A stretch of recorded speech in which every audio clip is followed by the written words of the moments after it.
This board meeting and work session of the Board of Education for May 7, 2019 is called to order.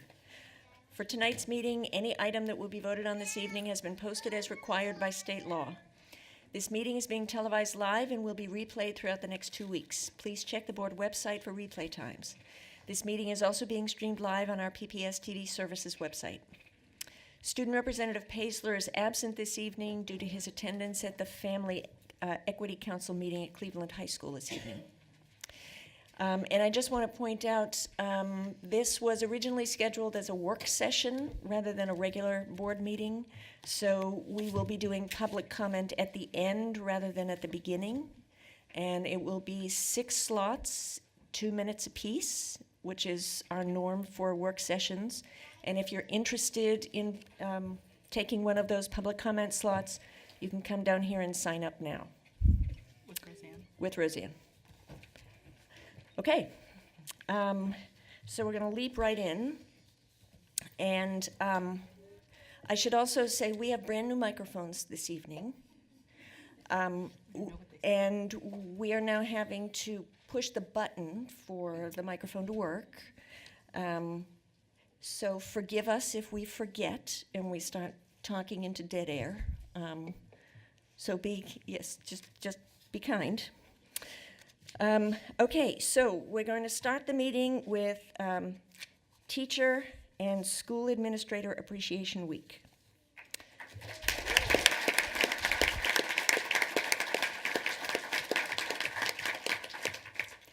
The board is pleased to acknowledge our teachers and school administrators tonight in celebration of Teacher and School Administrator Appreciation Week, which is May 6th through 10th.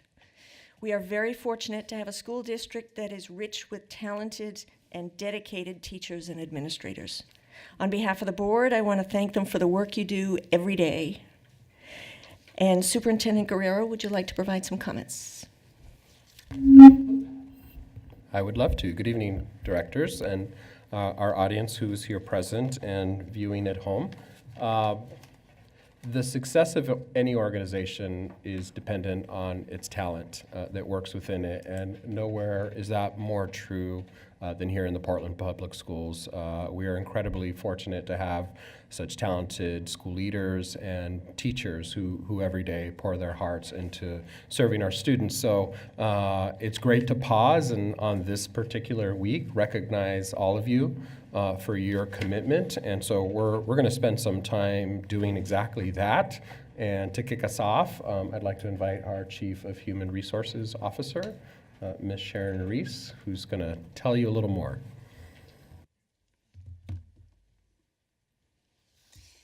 Thank you, Superintendent and School Board. Good evening, everyone. I am happy, thrilled, honored to be here to introduce a total of 15 teachers and school administrator honorees who were nominated by Portland Public Schools staff and are being honored here tonight during the Teacher and School Teacher and School Administrator Appreciation Week. Out of over 4,000 possible award winners, we've received over 150 nominations this year by staff. And teacher selection came from the nominee list and involved our PAT partners. School administrator selection involved our district leadership. And selection, I can tell you, was extremely difficult given the many outstanding and deserving employees who were nominated. So each honoree will be receiving a crystal paperweight inscribed with the PPS logo and an outstanding achievement designation. And each honoree will receive copies of the nominations that were submitted on their behalf, along with a copy of the school board recognition this evening. So what I am going to be doing is calling up each honoree individually and asking them to come up here, receive their gift and their award. And if you could please pause for a photo with the school board. That would be great. Okay. First on our list, school board, come on forward.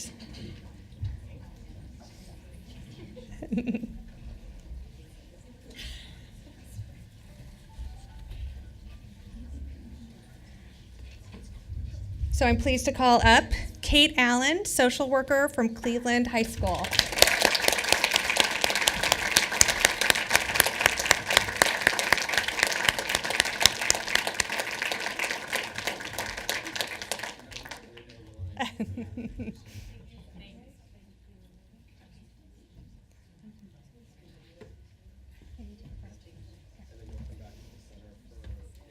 This is our photographer.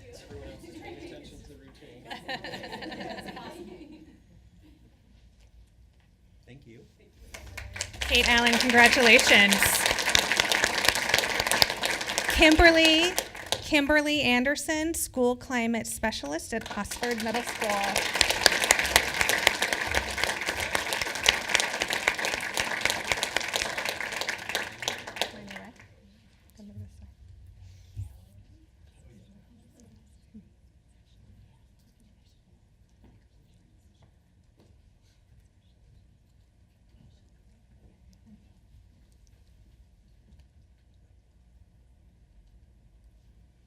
Thank you. Kimberly, congratulations. Thank you. Next is Isaac Cardona, principal at Lee Elementary.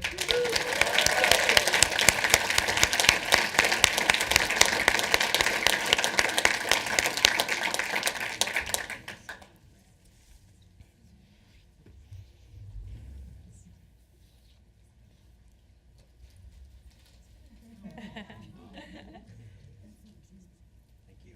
Excellent. Thank you, Isaac. Congratulations. Next, Leonard Edwards, a teacher at Jefferson High School.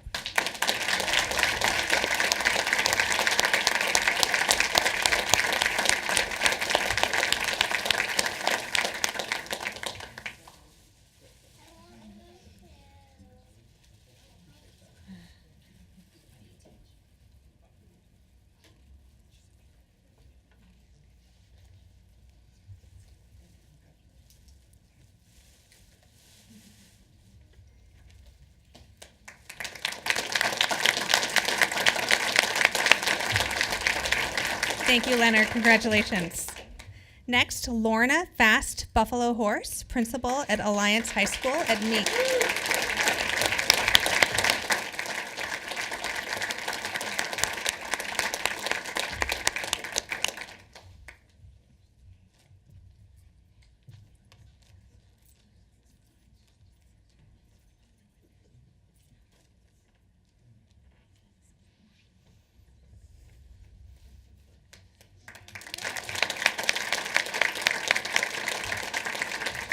Thank you, Lorna. Congratulations. Next, Marty Hurd, TOSA of funded programs here at the BESC.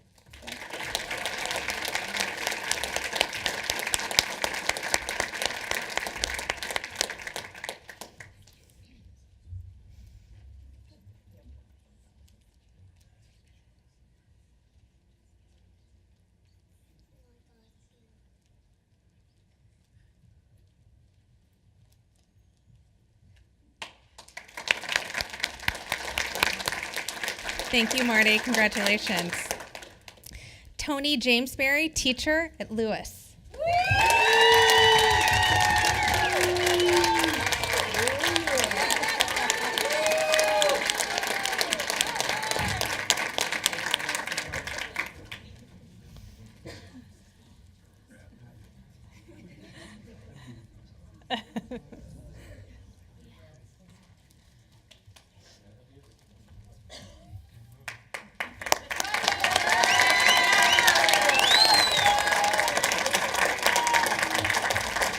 Tony, thank you. Congratulations. Stephanie Kelly, teacher, Dart at Benson.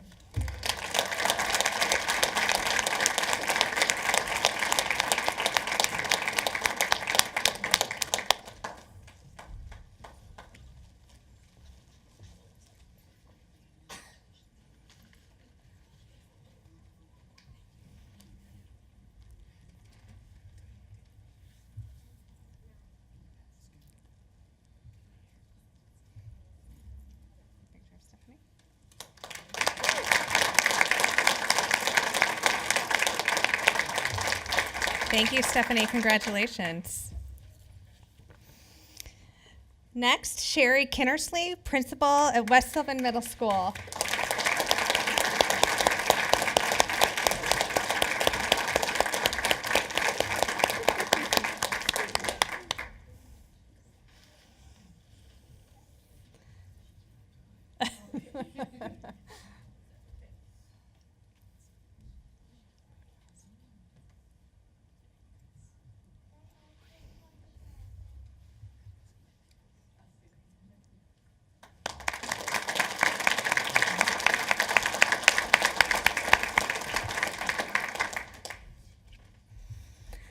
Mercedes Munoz, teacher, Franklin High School.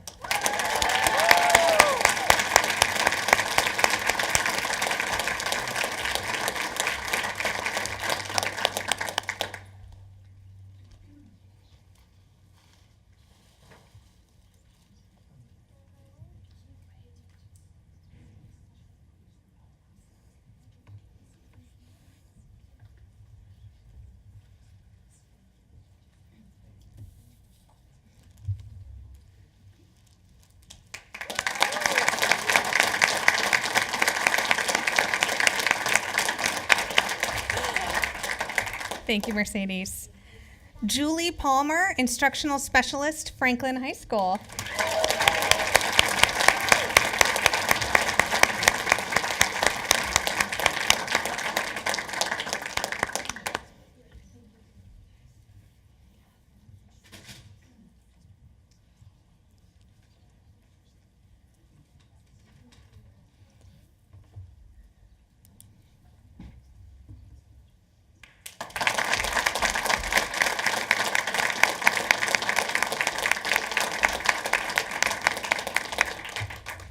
Thank you, Julie.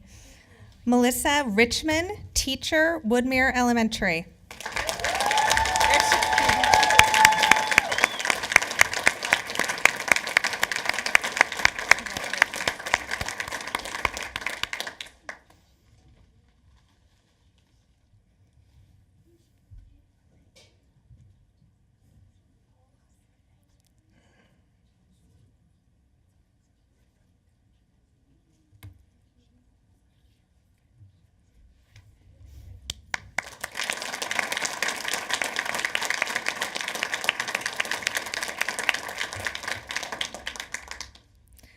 Darcy Rudnick, media specialist at Buckman Elementary.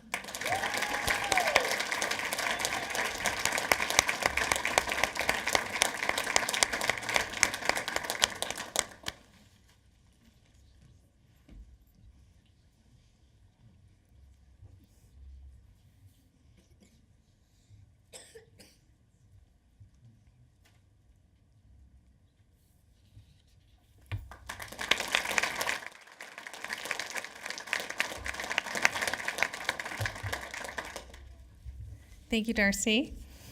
Kristen Westfall, principal at Hosford Middle School.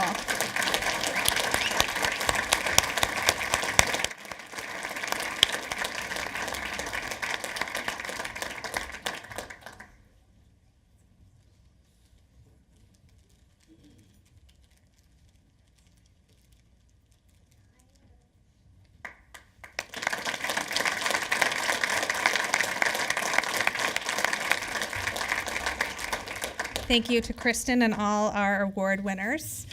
We also have some honorees, one honoree that was unable to attend this evening, so school board members, you are welcome to go sit back down. Who's that? Susan Shea, teacher at Grant High School, was our last award winner and unable to attend tonight.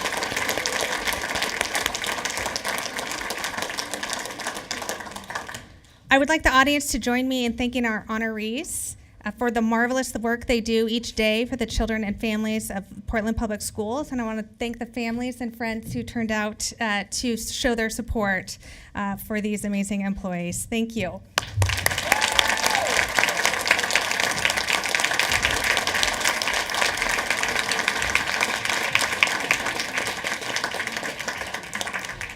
And I also would like to thank all the people who took the time to nominate their colleagues and appreciate their colleagues. Thank you so much.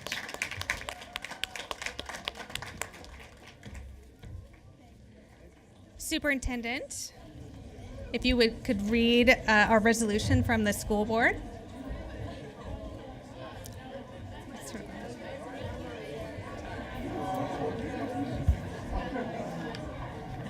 Well, appreciate the invitation to read the resolution to celebrate Teacher and School Administrator Appreciation Week, The party is starting. May 6th through 10th, 2019.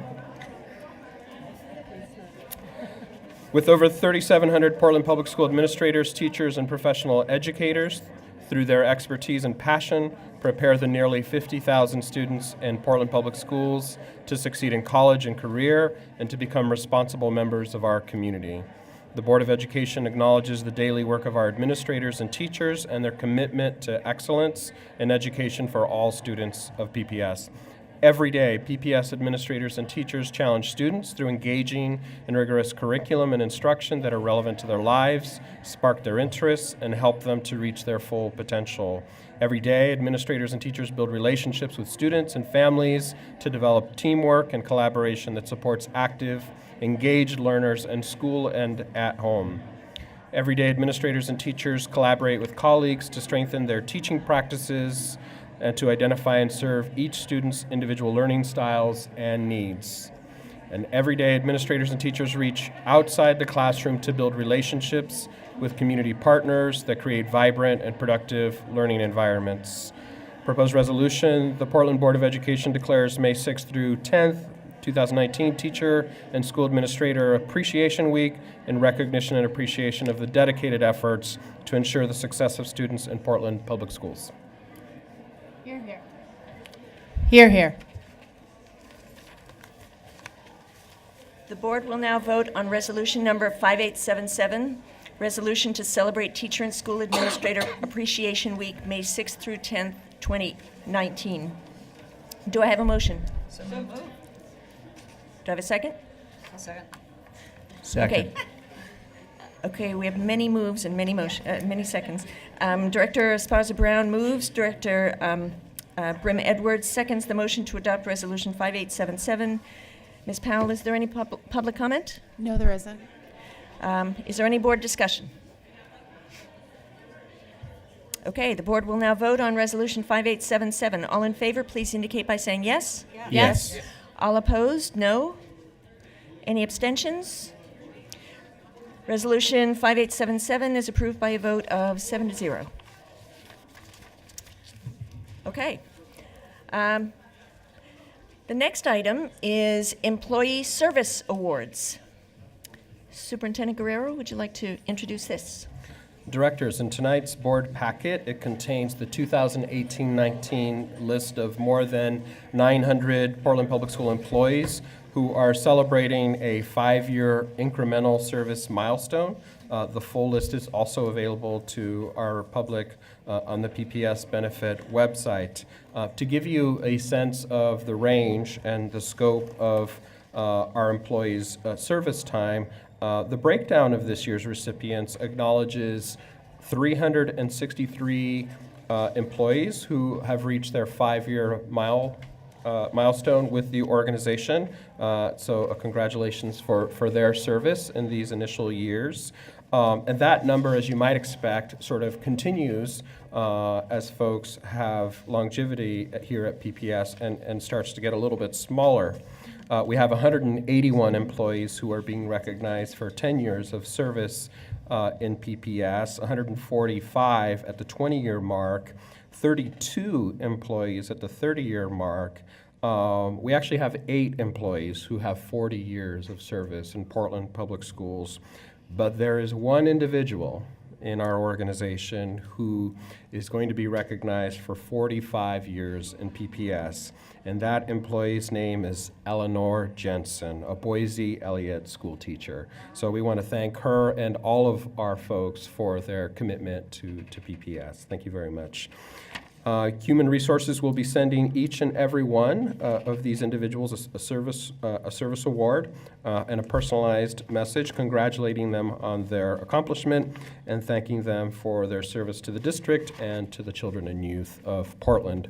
I know the principals and supervisors will be personally presenting the service pins to the honorees at their work sites. Congratulations and thank you for this recognition to this year's recipients.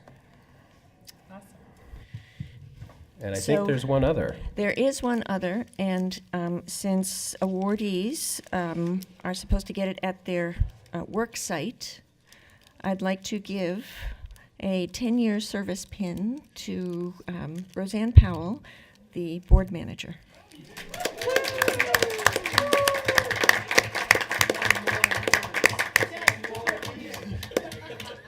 20. Tough duty. Want a picture with us? Wait, no picture? I know. Come on. A picture and a speech.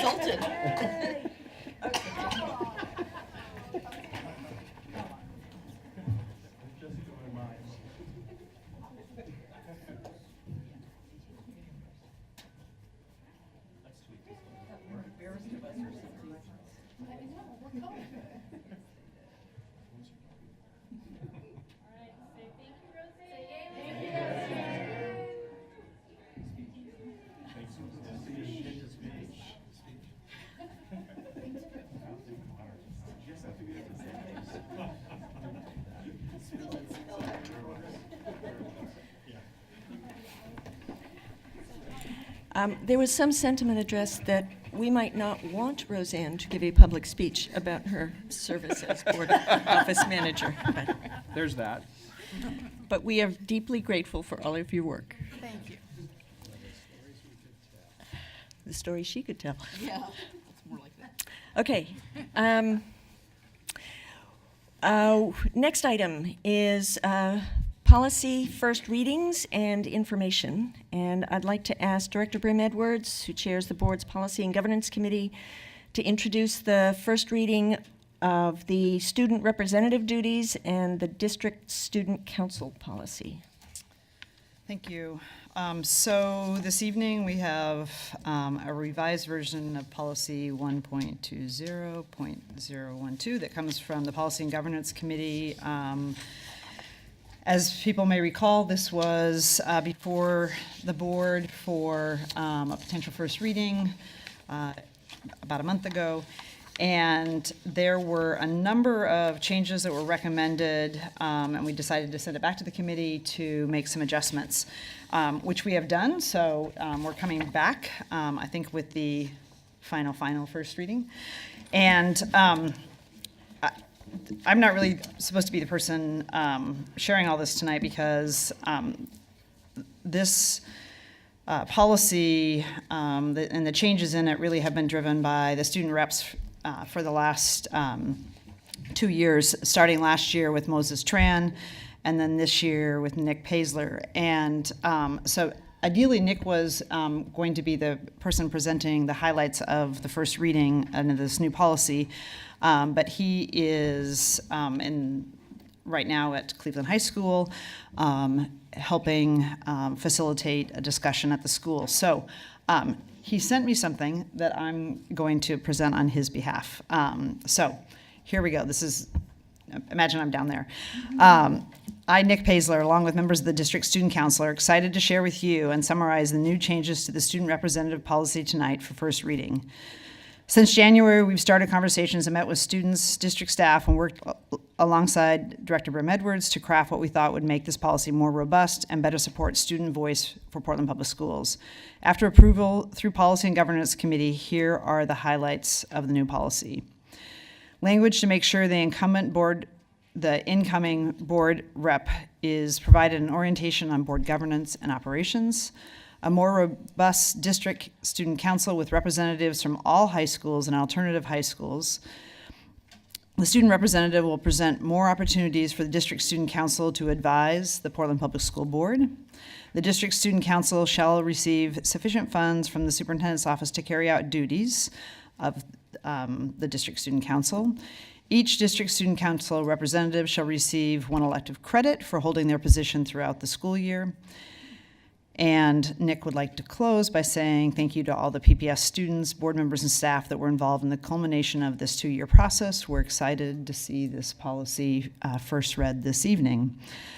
So with that, I present to the board the first reading, and we have a red line version and a final version. And I want to thank Director Bailey for some suggestions last time and following up and working with Nick on those suggestions. So there we have it. We'll start on the goal is to hopefully conclude this process before Nick leaves his tenure as student representative.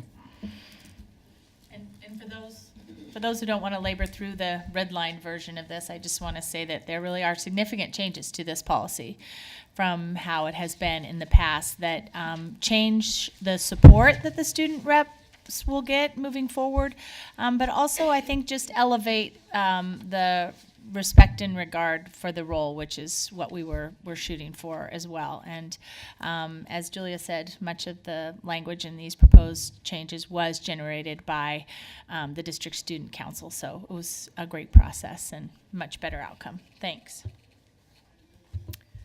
Okay, the proposed policy will be posted on the board website, and the public comment period is 21 days, with the last day to comment being May 27th.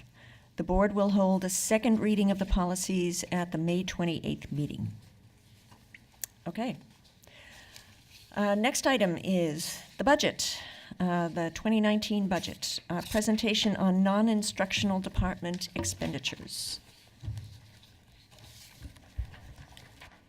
So directors, tonight you're going to be getting the next installment in what's a series of both presentations and opportunities for the public and our community stakeholders to weigh in, provide feedback, input. We had a pretty lengthy, long evening on our initial budget proposal presentation, if you'll recall that 4-hour evening.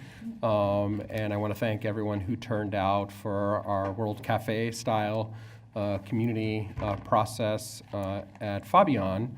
And tonight, we're going to be focusing on efforts, because we spent a lot of time talking about the more academically oriented portions of the budget proposal and district priorities and proposed activities. So we thought tonight we would focus on the more central operational budget. So, and we're going to try to limit our parade of staff, though certainly they're available here for more specific questions by having members of our executive leadership team here. So I'm going to turn it over to our Deputy Sup for Business and Ops.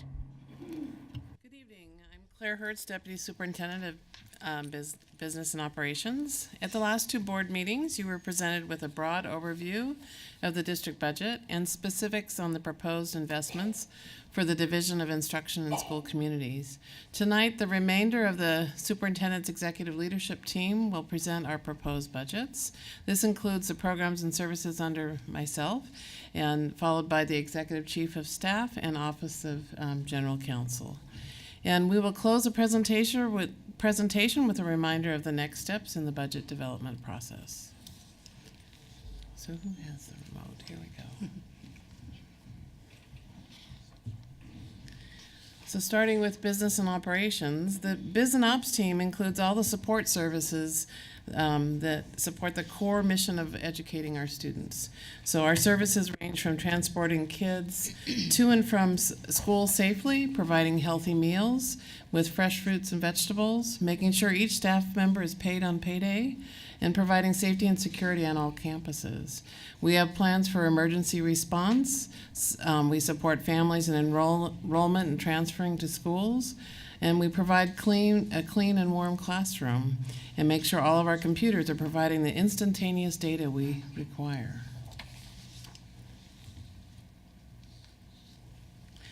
Our finance team has 56 FTE in the general fund and 2 full-time equivalents in the capital projects fund supporting our bond work.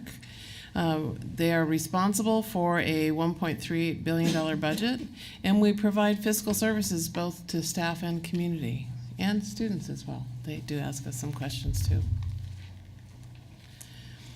With daily operations in payroll, purchasing, paying bills, and investing funds, they lead up to the audit and the comprehensive annual financial report.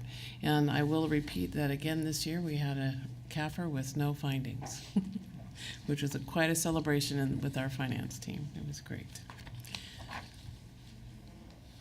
Moving on to the Office Before of Tech. Before Yeah. you move slides, Sure. on each of these slides, I'm going to want to know what the 1819 number was for each of these budgets. Okay, and what we can do is provide that to you we won't have that tonight, but we can provide that to you in written response. So it's not in the budget book? Pardon me? It's not in the budget book? It's not broken out this way. This is by department, and what's in the budget book is by program, which where you may have a program, one program may be in more than one department. So do we know on all these slides whether they're up or down and by more than a 10% delta? Or We can provide that to you. I can say they're all, district-wide, centrally, we reduced 2.5% out of our budget out of central services. There are several departments that were not asked to reduce. One of them was IT, one of them was security services, and I'm forgetting the third. Maintenance, thank you, maintenance and operations. So, so the rest of them have overall had either staffing or non-staffing budget reductions. Okay. But there are increase in costs because maintaining current service level means, the increase in salaries and benefits are rolled up. So that means then we have to reduce down to get to a balanced budget. Okay, but we do have your question and we will respond to that. We'll respond to you, we'll respond and post it onto the web. yeah, just in the future, it'd be helpful to be able to get the presentation in advance so that we could, if you have follow-up questions, that we could ask them at the meeting. So just to reiterate Deputy Hertz's earlier point, in the budget book, you will find detail going all the way back to 2016 actuals, page 178 to 179. It is broken down by program area there, but it does give you a sense of the delta year over year for 1, 2, 3, 4, 5 years time. Right. And there is also in the informational section of the budget book, there's also the FTE by program. So you can have dollars and FTE both. So. And there's also the significant variances, so anything that does have a big change. I guess, and maybe this would be later on in the presentation, but the Secretary of State's audit, they are tracking legal and executive administration year over year, so. And those would be by the program list, and that's what you're looking for there, and that is in the budget book. Okay. Okay, it'd be great to get that broken out. Okay, so the if you'd like that information for the report for the audit, we can get that to the audit committee as well. Okay, so if you would write that down as well, thank you, Cynthia. I'm going to continue on with the Office of Technology and Information Services. Well, one more quick note. Yes. If you're sort of in agreement as to if we're talking about cuts, whether that's cuts in actual dollars versus cuts in service levels, where there might be an increase in actual dollar outlay, but it would reflect a cut in service level. Yeah, the reductions are really in service level because overall our budget is up. But so our revenue has gone up, our expenses have gone up, and when you compare the two, that's where we came with the $17 million shortfall. So we needed to reduce down. Okay, thanks. Okay, all right. Okay, technology and information services, really if you think of a large business in the Portland area, that's really our technology services here. We have 60,000 network connected devices on a daily basis. So that 60,000. So when you have 50,000 students 8,000 employees, volunteers. Everyone's carrying a cell phone that connects to our Wi-Fi. We end up with 60,000 connections on a daily basis. So managing that, we have 50,000 student users, 8,000 staff and adults, 83 schools, 100 plus total buildings, 340 terabytes of storage and backups. We do records management and archiving with our student records. We've digitized that. We have 900 managed printers and copiers throughout the district. We make 95 million copies, with 35 million copies produced from the print shop. Okay, so it's really a large business when you think about the size. So we have 61 FTE that support all this work, and really what's amazing is with the staff that we have is how we keep everything functioning in terms of such a large network with all the file servers and the data storage and the network switches, just keeping everything running and serving with a smile when staff need help in figuring out the latest software update, right? So what I want to highlight here in future years, we're really going to need a upgrade and refresh, and that's something that we're hoping to bring to the 2020 bond conversation. So before you move, this is one of the budgets you said that there's no reduction. So there's no reduction in the dollars? Is there a reduction in service? So this is not an area that we reduced personnel or non-personnel dollars. So overall, IT was, because of the magnitude of the work they have to do, were kept at the same staffing level.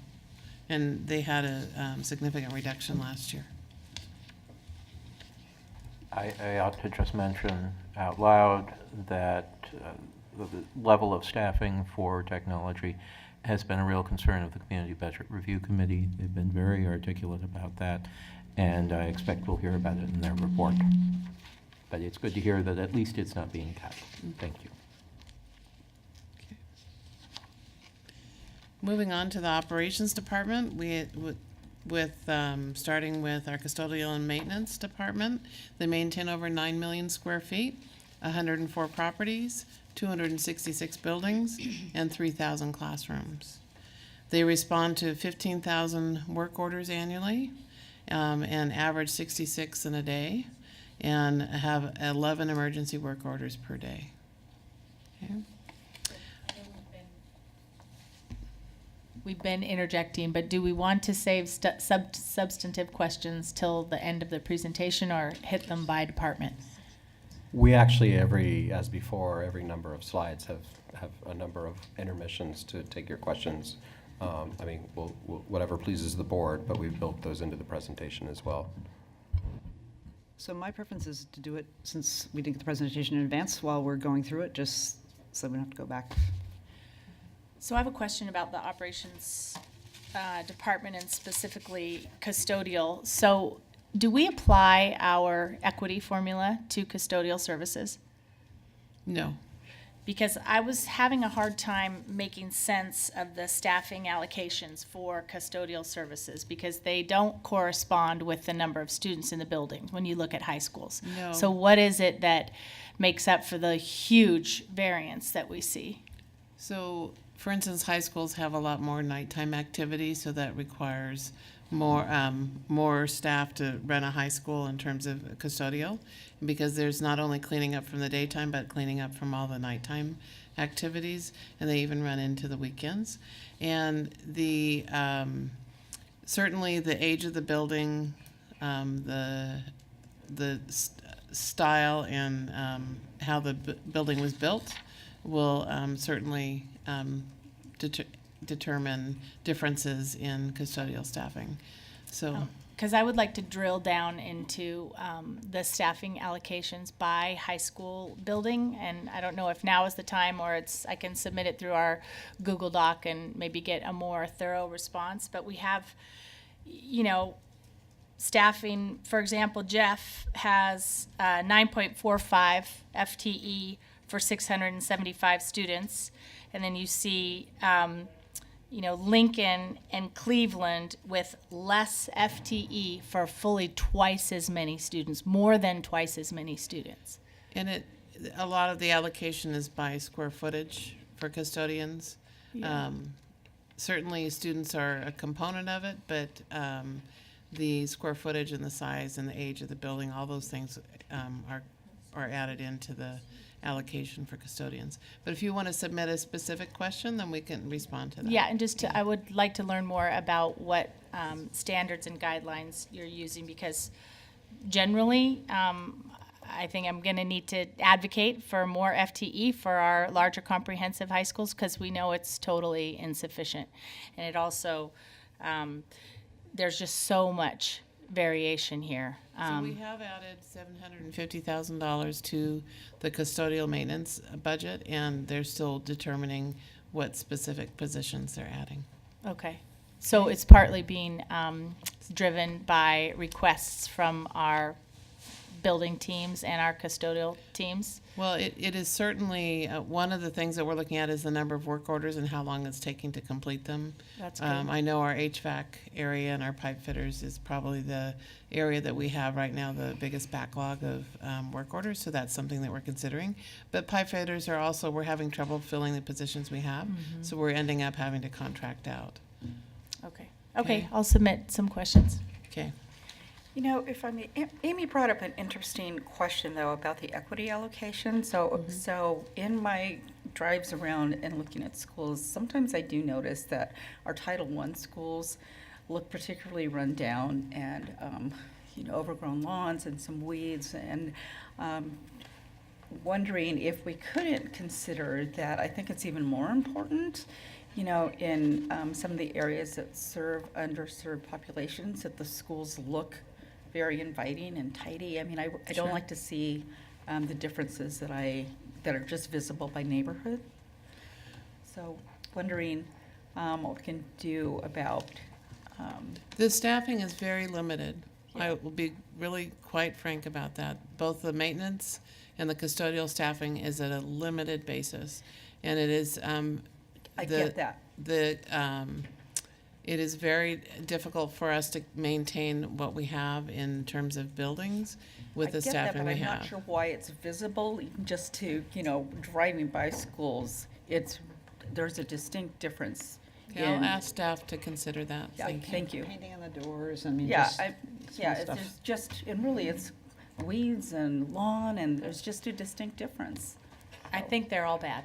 If you'll recall, one of the first comments our superintendent made in the opening interview was about, been driving around town and noticed how crappy the lawns look and the just overall.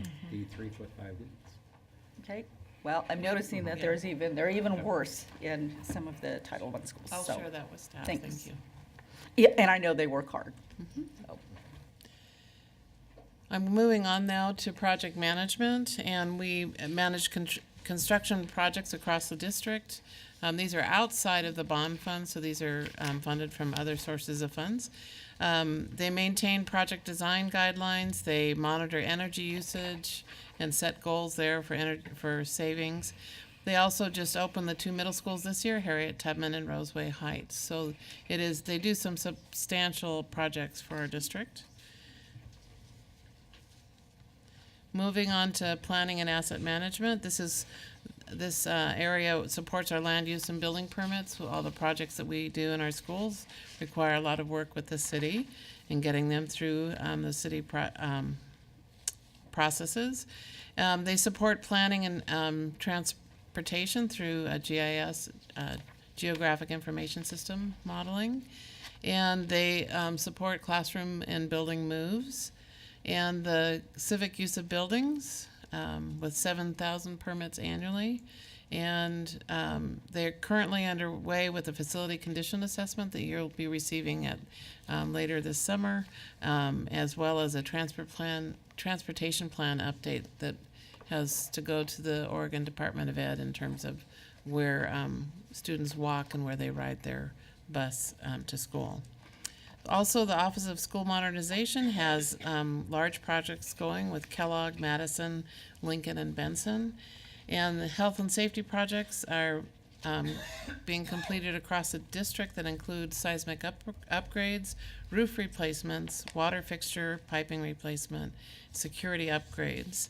And every school in the district will see capital bond improvements in 1920. Okay. So on the planning and asset management, is that an up or a down number? Is that an up or a down? Well, it would be a flat in staffing. Actually, I'll have to get back to you. I don't have a comparison with me. No, I'm sorry, is there somewhere in the larger book, the benchmarking against other districts? I know that was done for some of them, but was it done for the sort of non-academic side of the, I have my book, but is it in here? I don't believe it's in the budget book, but what we can do is offer you some comparisons and how other districts in Oregon are spending on these areas. Okay. That would be great. Be helpful. Cynthia, you're capturing that. Thank you. And I'm moving on to security services. The Security Services Department supports classroom teaching and learning by screening individuals who will have access to our students and staff. They supervise the campus security agents who provide security at our high schools. And they're dedicated in providing excellent services through partnerships with the Portland Police Bureau and other community organizations to provide a safe and secure learning environment to our students. We are committed to delivering equitable service to our schools in an effective, responsive, and professional way. And they are also the ones that just respond to every emergency that comes up during the day. Every day. Yeah. I forget, is this the department that has the sort of natural disaster preparedness? Yes. Emergency planning? Yes. Here we go, thanks. Moving to transportation, one of my favorite places to visit is bus drivers are really, their heart is with the kids and doing the work and getting them to school safely on a daily basis. We support 200 routes from home to school through First Student in the big buses and 100 in our own PPS transportation for special education. We offer support for field trips, after-school activities, and athletics. And we have an inclement weather team that gets up at 2:30 in the morning to drive the roads for us and support the decisions that the executive leadership team is making at 5 a.m. A total budget of $28 million, and we receive a 70% reimbursement through the state school fund for all transportation costs. So is that with the state school fund? No, this is the cost, or total This is cost. the PPS cost? This is the total cost, including our contract to First Student. So the non-personnel would show the First Student contract, and the personnel is our special education side. And so the total amount is $28 million for all transportation, and then we would get 70% of that back on the revenue side. Can you tell me how long it takes to get that reimbursement from the state? We get monthly payments. We estimate how much it's going to be. Oh, okay. And does this include TriMet passes for students next year? Yes, it does. All high school, all middle school? I'm not sure about middle school. I know it's high school. I believe it's high school. Could you confirm how much the city is contributing towards that for the coming year? I don't have that in my head. I believe that would be zero. That would be zero. Thank you. What's TriMet putting in? 3. Excuse me. I don't know. My understanding is we're splitting it half and half with TriMet from this point on. I thought it was 1/3, 2/3. Okay, Us we'll being get that the 2/3. information and we'll Yeah. bring it back to you. We'll confirm. I think. Yeah. We'll get the I'm- answer from Courtney. She knows. She's coming. I misspoke. It's not 50-50. Hey guys, so, sorry. This is fresh because we're working on the IGA to come to you soon. We're putting in 1.933333, which is what we've always done. TriMet it's an in-kind technically, but it's a third, and now 2/3 and a third. So, sorry, does that make Because- sense? yes, It's, because- we're doubling what we used to pay. Right, PPS is picking up that portion That the of city is no longer cost that paying. the city used to pick up, but Yes. does no longer. Yes. Yep. And so the in-kind from TriMet is. I mean, they 800 technically is aren't 800,000? paying anything, but Right, it's it's deferred. about $1 million. Deferred revenue or Yeah. or foregone revenue. Right. We're getting a third discount, our students are getting. Sorry. They're We're getting a basically discount, exactly. Yeah. And a reminder that we do get state reimbursement, 70%. What 70%? Because we have a waiver to offer this instead of Yellow Bus.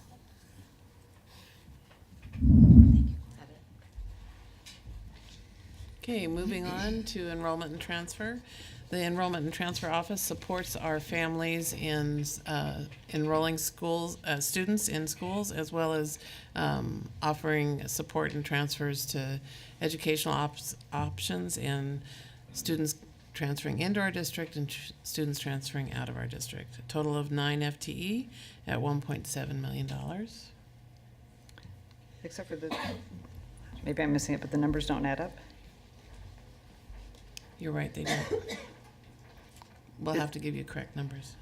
Is it just $1 million, or is it actually the 1.7? I cannot give you that answer. Okay. Okay. Moving on to nutrition services. Nutrition services department has a break-even approach that we really want to put as much food and spending the dollars on food on the plate. So we receive money in through federal grants and self-pay from students and staff. So our goal is truly to break even. And we have 240 staff that serve 9,000 breakfasts, 18,000 lunches, and 1,800 suppers. And we also are a year-round program offering summer programs at 60 sites like parks and schools and libraries. And at this point, I'm almost afraid to ask, are there any questions?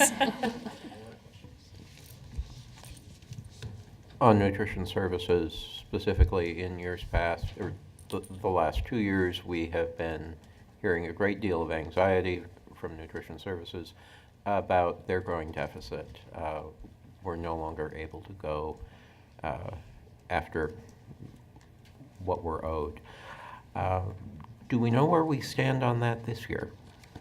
It's actually, we've been working hard, and it was much smaller than we expected, what we had to write off. So there was to general fund. So the one thing about it is the balance does get carried forward into the next year, so it isn't being lost. When we have graduating seniors, that's when we no longer try to collect, and obviously because they've left the district. So while it is larger from the change in the legislature, it is a larger balance than it has been in the past. In prior years, we've gotten better at managing it and doing a lot of communication to parents directly through, especially when they're connected to our nutrition services and our school messenger. We're able to connect with parents pretty more regularly and provide that lunch balance information directly to them. So it's getting better. It's Good, still thank not you. it's not still not perfect. Can I ask a follow-up on that one? So the last time I heard an actual number was probably close to a year ago. And the anticipated deficit for last year was around 300,000, which was 10 times the amount from previous years. It is significantly larger, but I don't anticipate it growing past what it's like the first year of implementation, people getting Right. So that would that did increase, but our nutrition services staff have been working hard to collect those debts. But I can we'll consider this a question and ask Yeah. what the current status is. And can I ask Courtney? So this is so correct me if I'm wrong. There's a piece of legislation out there about universal food for students on the state's dime, and I have not been following that, so. So, God, this thing is really heavy and awkward. Sorry, I keep thinking it's light. Yeah, so the nutrition issues are going to be in the student success package that, as you saw the news, is stalled a bit right now. I just got an update today. It's a little complicated, but basically included in the current language in the 3427 bill is a pretty big investment in school meals. What it looks like, and I'm going to refer to my notes so I don't mislead you, here it is.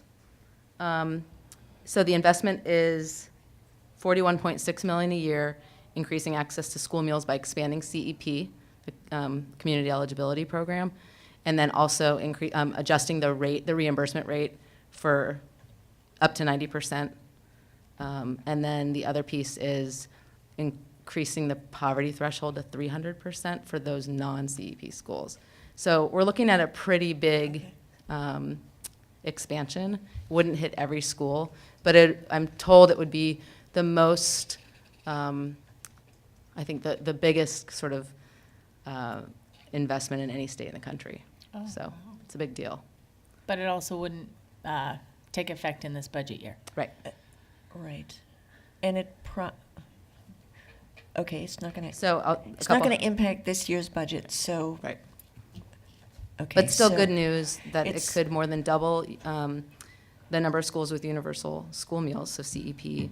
It would raise, I'm going to just read these bullets, raise income eligibility for families and students in the remainder of the schools to that 300% FPL, and then standardize the best practice of offering breakfast after the bell. That was the other piece I wanted to make sure I mentioned, okay. which is the idea that once school begins, you could offer some kind of packaged food in the classroom, for example. There are ways to do it that are not, every school doesn't have to do it the same way, but there are going to be options, and then a grant program that would allow for schools to apply to get a little money for equipment if they wanted a rolling cart or something like that. So there'll be a little of that too. Okay. So if it passes, when would it kick in? Not this coming year, but the following year? Yeah, they keep saying July 2020, so. Okay. I mean, we have to see the revenue coming in first, and Okay. it'll take a while. So, it's exciting, Okay, but not for 1920. I'll hold off any further questions on it. Okay, thank you. So a question I have on it, just based on this budget, is there any sort of service or change at the composition of the meals of what students are going to get based on this budget? Like no more a la carte milk or anything like that? Or is this pretty much a carry forward of current practices versus changing somehow the composition of the? correct. Okay.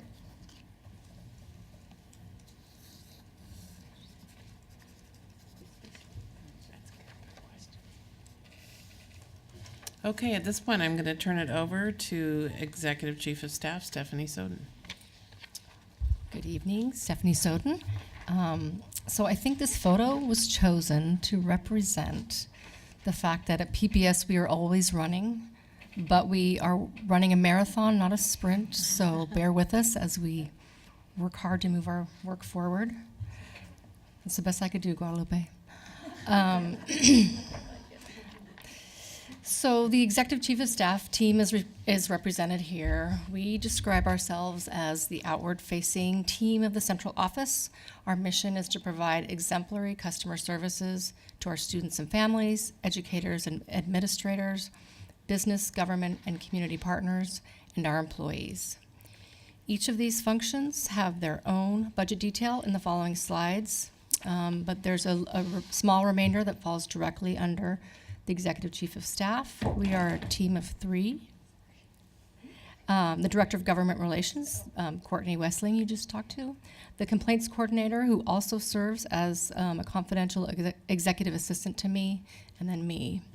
And so I want to point out this is a reduction from 4 FTE last year and represents the elimination of the District Ombudsman. We have plans underway to provide equivalent services to families through the work of several teams in the central office, and we will be communicating about these plans in June.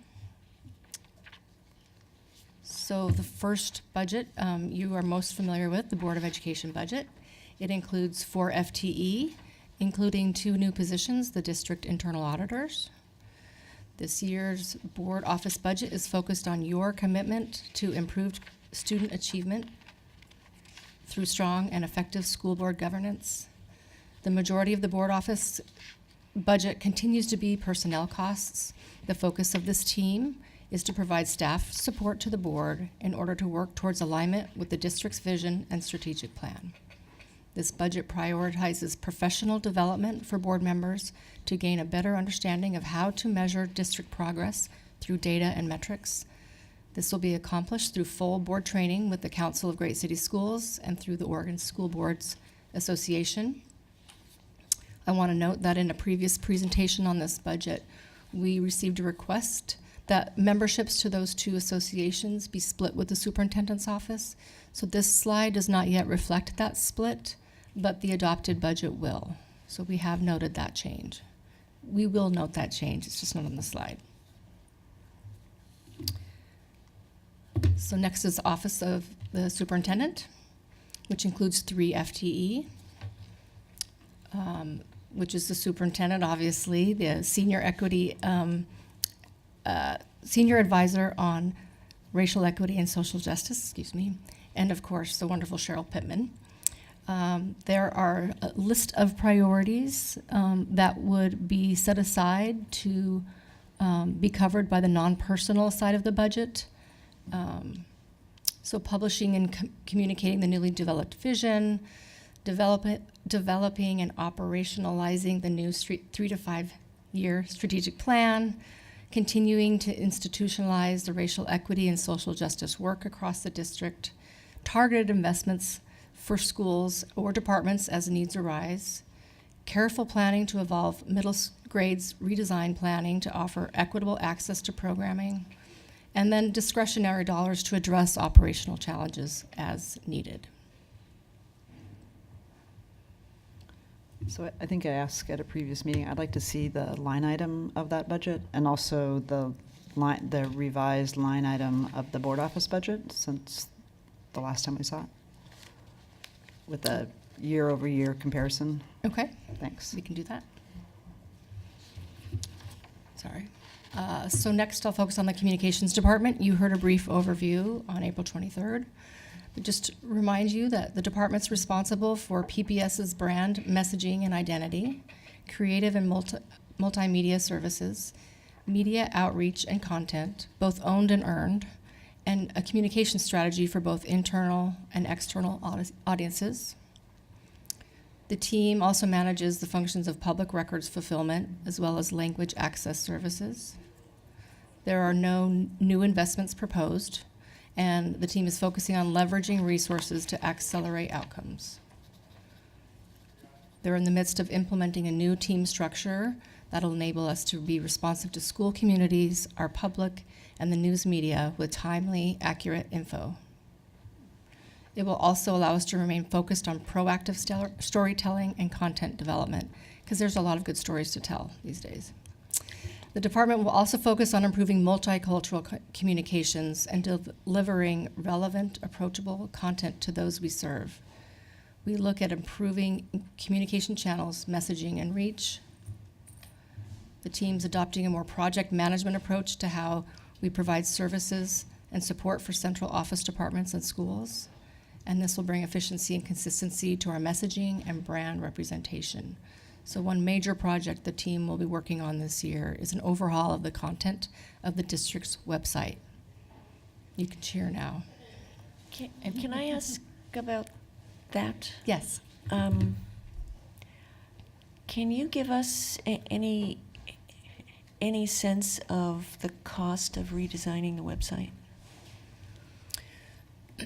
So there was a discussion about including a complete overhaul, redesign, new content of the website. It's very expensive, as you can imagine. That did not make the list, the priority list for the team. So instead, so I would look to Stephanie, but the total amount we anticipated for that? Yeah, so our backup plan, given that it was about a $200,000 expectation to do a complete web redesign and update all the content. And it wasn't one of the priorities that we chose this year. So instead, what we're going to do is probably spend about between $10,000 and $15,000 to work with our current Blackboard platform provider to organize the content differently and to separate out a lot of the staff-facing content and information and put that either behind the login, reduce it down, update it. There's a lot of stuff on the website that hasn't been touched in a while, nobody's looked at. So we're going to clean all that up. We're going to roll out a new governance plan as far as how we manage our content. And then we're working with a content strategist, which is where that $10,000 to $15,000 comes in, to reorganize how we put the information, how we structure it. It'll use the same functionality, so no fancy bells and whistles, but just organize it in a way that makes better sense for the user. And our primary user that we're focused on is our community member. So we're thinking of things like when you get to the home page, how do you navigate through that? And a lot of people go into our website and should through their own school portal, and how do you connect from there? So that's the focus of the project. Is that going to mean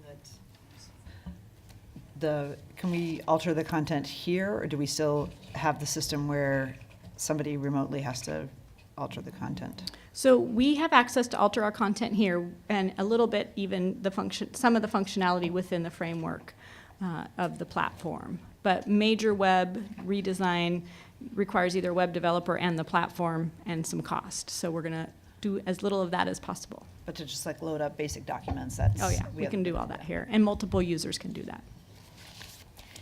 And can you also let us know with this particular budget, where it is relative to last year, our current service level?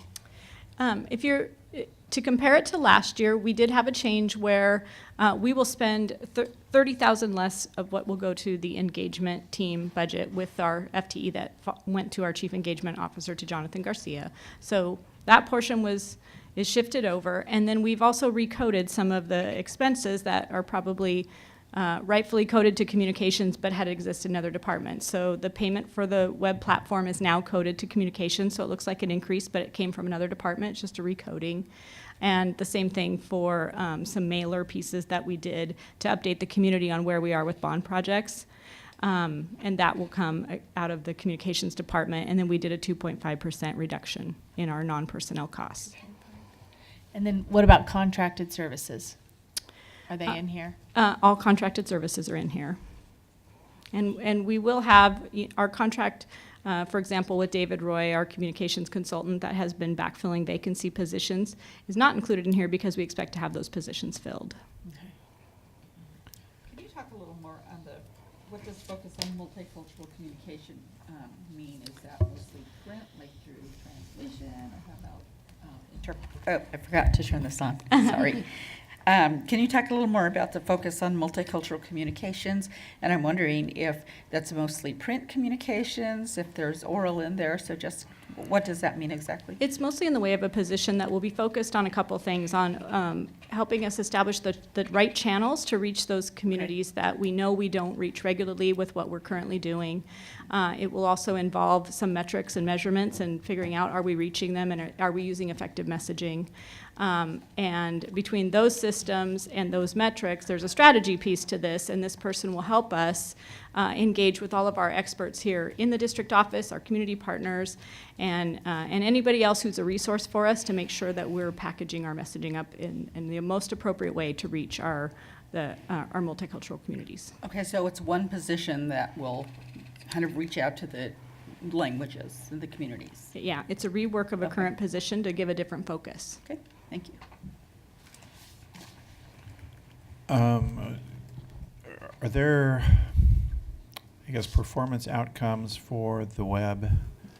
So, for example, I'm looking at a school website. I won't say which school. While the principal's message appears to be up to date, the first thing you see in terms of the news is almost 2 years old. Yeah. So are we going to have some standards where we can expect every school webpage to be We will have some standards. active? Yeah, we'll roll out a framework for K-5 or K-8, middle school and high school. They'll each have different because they have different needs, and that will be our template that we start with, and then we'll set them up for what are they responsible for updating. And some of the information will be evergreen but needs to be checked periodically, maybe it's annually or quarterly, and then the others will be, other content will be evaluated by a power user or someone on my team who will evaluate that regularly. But we're going to do one swipe through and do a massive cleanup of anything that's outdated. And then at the Leadership Academy in August, we're providing sessions to teach our principals and secretaries how to access, how to give them templates, how to use the information, or use the templates to update their information on their websites.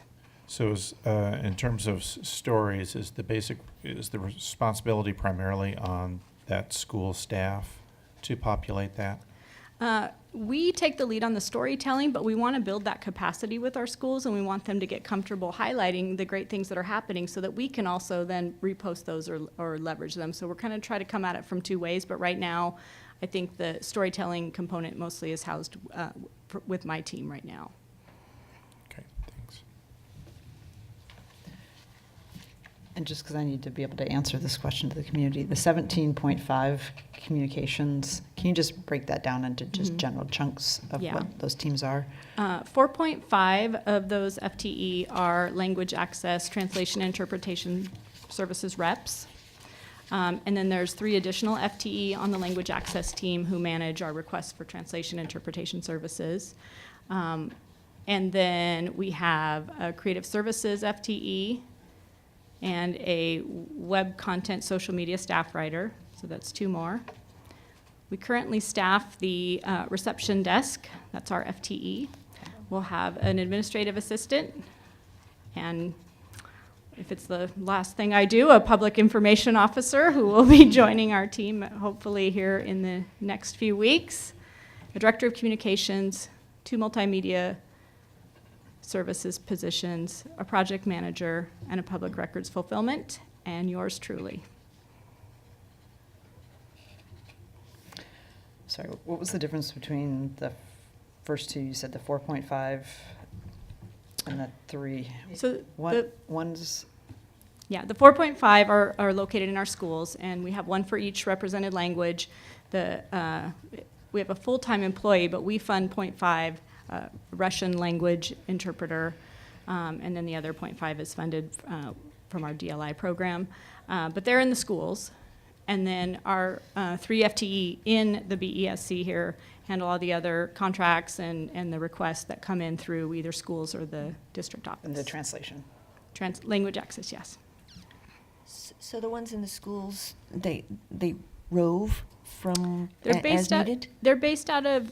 They have a home school, and they're based out of that school, and then they do go to wherever they're needed.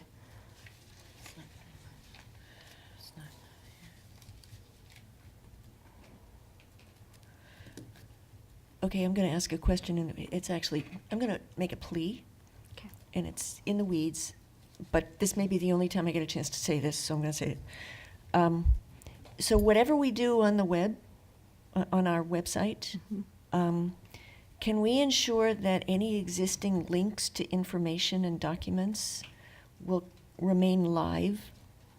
Because relatively recently, we did a complete changeover in website, and all of the links now go nowhere. And it's been extremely frustrating. It seems like a very reasonable request. Okay, thank you. I have another question about the interpreter translator. So is there a separate cadre paid out of special ed if they're the translators for IEP meetings? So are there interpreters in different departments that are funded from different budgets? Yeah, I'll look to Brenda for the detail on how our special ed interpretation is managed. What I know is my team often applies a chart field to whatever services we're providing, and my understanding is we don't have other staff who are paid to do interpretation and translation. Now that said, we have a lot of other staff that speak multiple languages and serve our community agents and things like that, but I don't believe we have other staff. So maybe So that- special ed provides a chart field, she says. the chart field, but not necessarily a trained cadre that is like Oh, I see what you're saying. knowledgeable in the content of special education versus just somebody that's knowledgeable of a language. And I can get you more information Yeah, on that'd be that. With the contractors that we just had respond to our RFP, we did ask for some special skills to be included in there, and I think how we assign that work is based on what the need is, but I'll find out more for you. Okay, thank you. You're welcome. That's great. Who's calling? Okay, further question? Thank you. So on to the Human Resources Department. On April 23rd, our Chief Human Resources Officer presented the HR department priorities in conjunction with the Division of Schools and Instruction. She spoke to how our employees are the district's most important asset, and the highest priority in HR for serving students is taking care of and maximizing the potential of staff.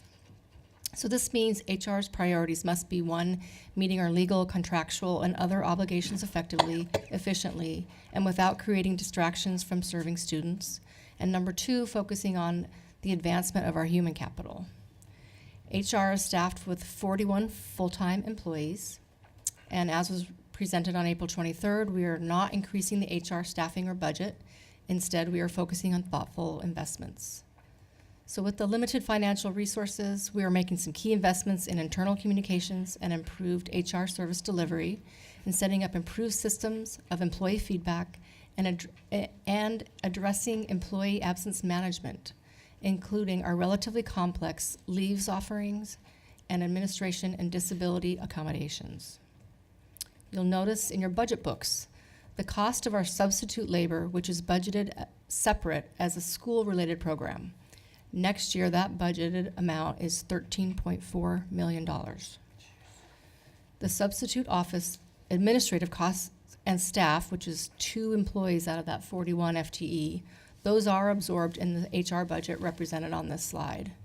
Not represented on this slide are both the costs of our 14 dedicated substitutes, known as site support instructors, and deployed to schools that consistently face challenges to fill sub-jobs, as well as the $13.4 million separate budget for substitute labor costs.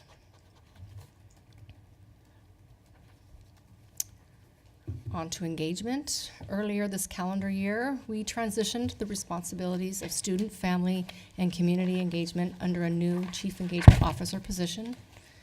As a team, they're focused on playing a critical role in shaping the strategic direction for public dialogue, listening to and valuing the expressed needs of the district's diverse community.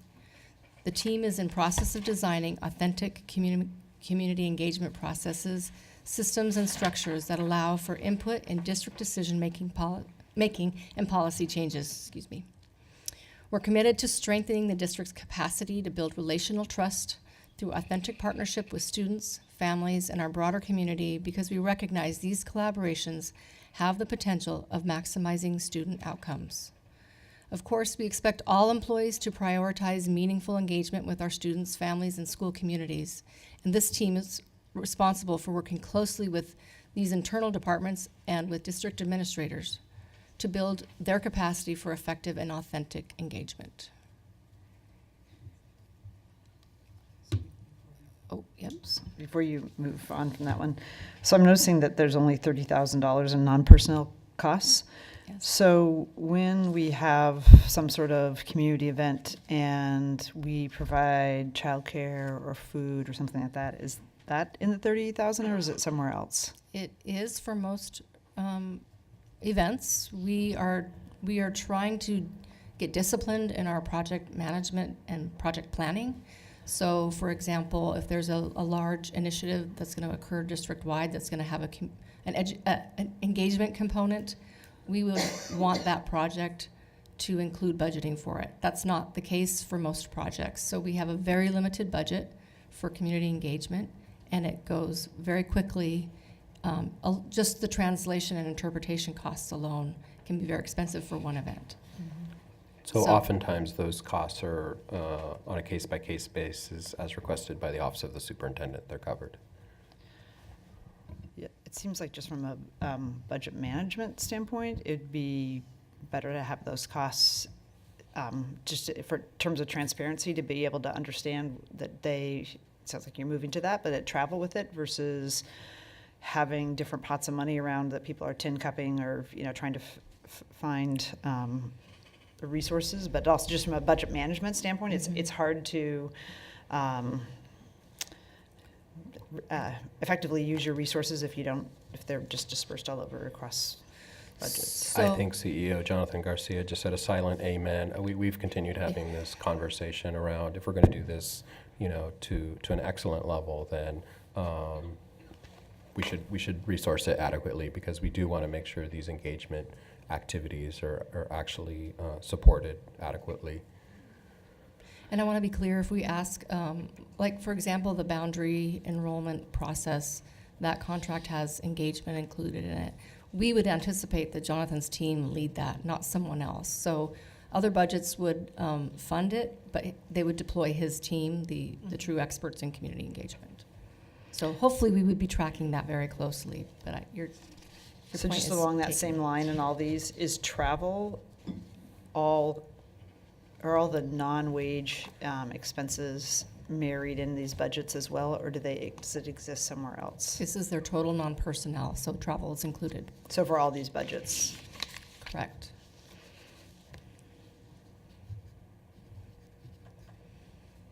So Strategic Partnerships Department, the core function,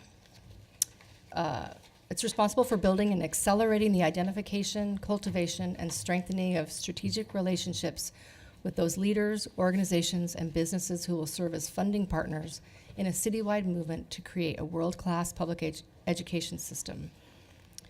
This team of 3 has done an incredible job of creating, coordinating, and facilitating private, public, and philanthropic partnerships that have fostered new opportunities and benefits for PPS students. In the last year, they have raised, mostly through competitive government grants, well over $4.5 million, and have galvanized philanthropic partners to invest in PPS. Very proud of them. And as you all know, we are in the midst of creating a new fundraising nonprofit vehicle, the Fund for Portland Public Schools, which will serve as PPS's backbone organization solely focused on strengthening and expanding private and philanthropic investments on behalf of the district. It will also provide administrative support of the 42 active local school foundations. Question, what's the cost-benefit analysis of adding another person there? Adding another person for what purpose? Raising money? Given what Director Bailey just heard about the return on the investment per FTE. Just saying. Well, it's more than paying for itself if, Yeah, but would adding another person more than pay for themselves? Under Jonathan's direction, yes. He's reminding us that would be the case. And so this is a budget proposal. There's a few areas here that have been evolving only recently, and so we continue to talk about, like with engagement activity in this area, particularly to give ourselves capacity for launching a fund. The team has been great about fundraising. We haven't really gotten aggressive about it, and so folks have been cultivated, and so there haven't been sort of those substantive asks that for the last year and a half. We wanted to get clear on sort of our priorities moving forward so that we have some ability to innovate on those leading edges. So we have a little bit of discretionary room, but if it makes sense after the dust settled to add that FTE, then that among some other areas would be ones that we would consider. Can I ask an org chart question? I'm afraid I don't have it in front of me. So the student, family, and community engagement and strategic partnerships, are those 2 different departments? Or two different bodies of work within one department? Why don't we have Jonathan describe for you how his 2 teams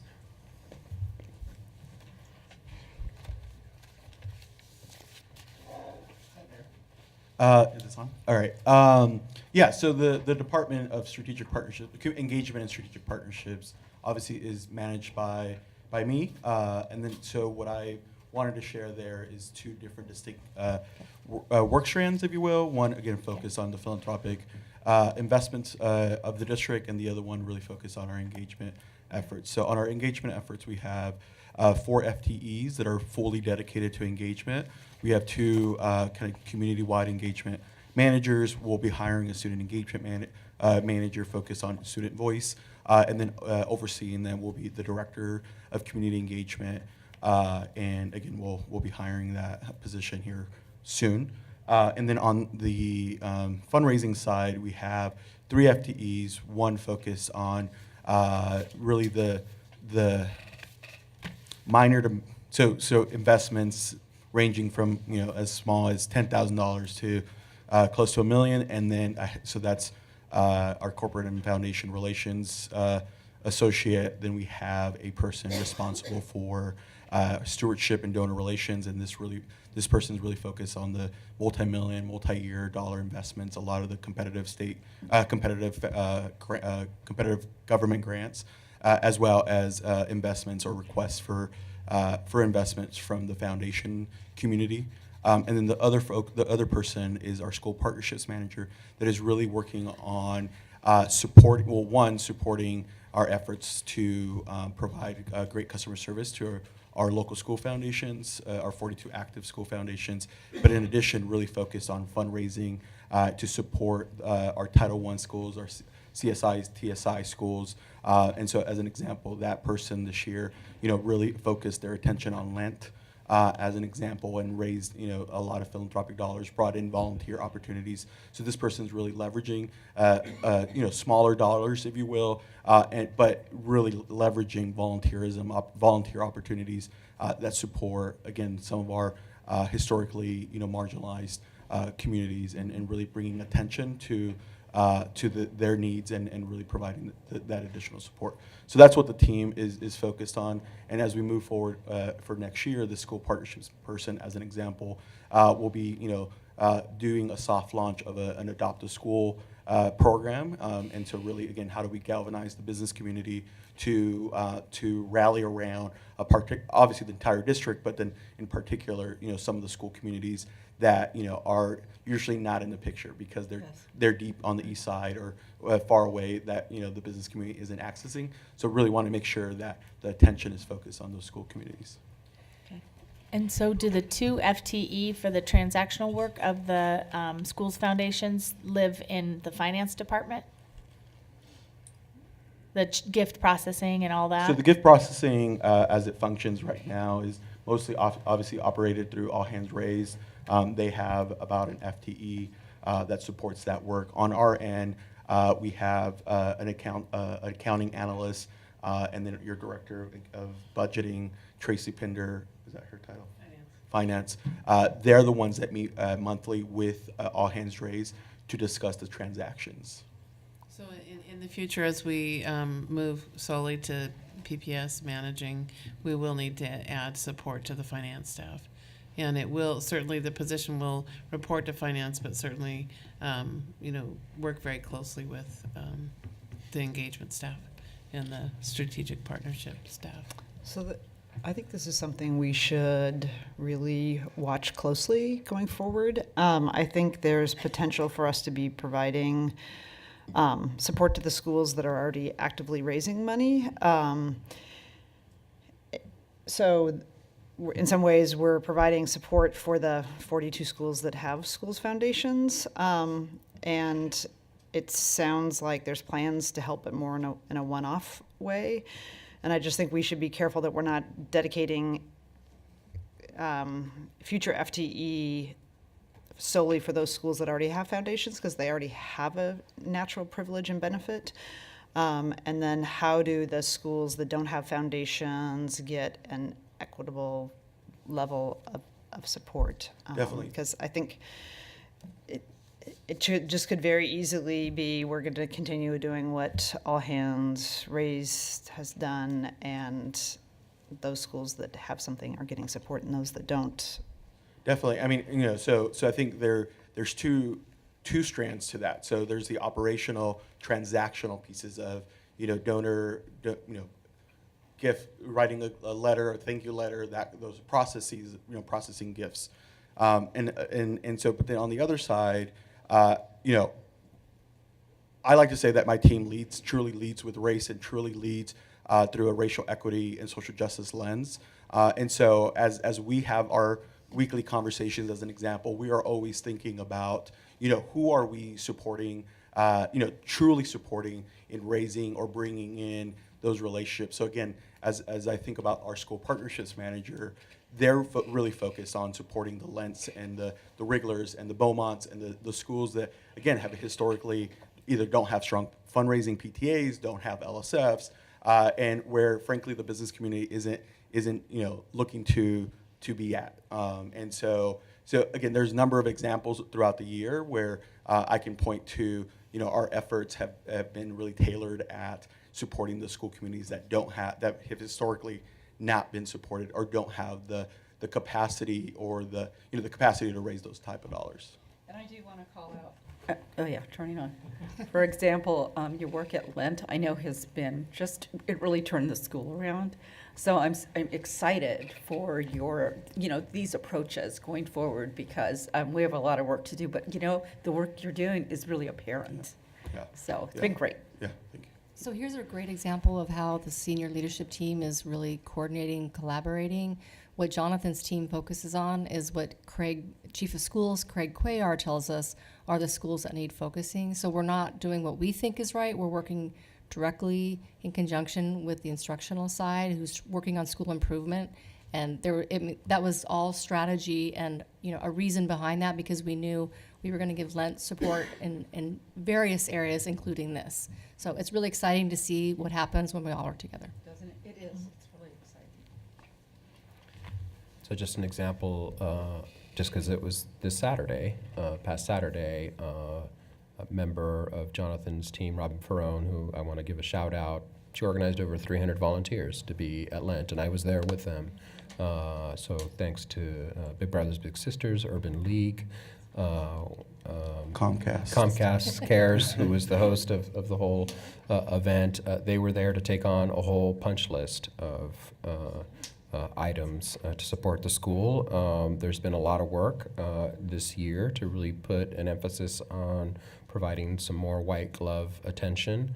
And so that's a multi-department effort, but for sure, I believe the narrative is shifting there, and it's felt, and members of the community very much have continued expressing that over the last number of months. But to Director Bailey's point, yes, so to Director Brim Edwards' point, yes, we'll take, on the management of those foundation dollars, but as you heard earlier, the $4.5 million that we've just started raising are squarely oriented towards our underserved communities as much as possible.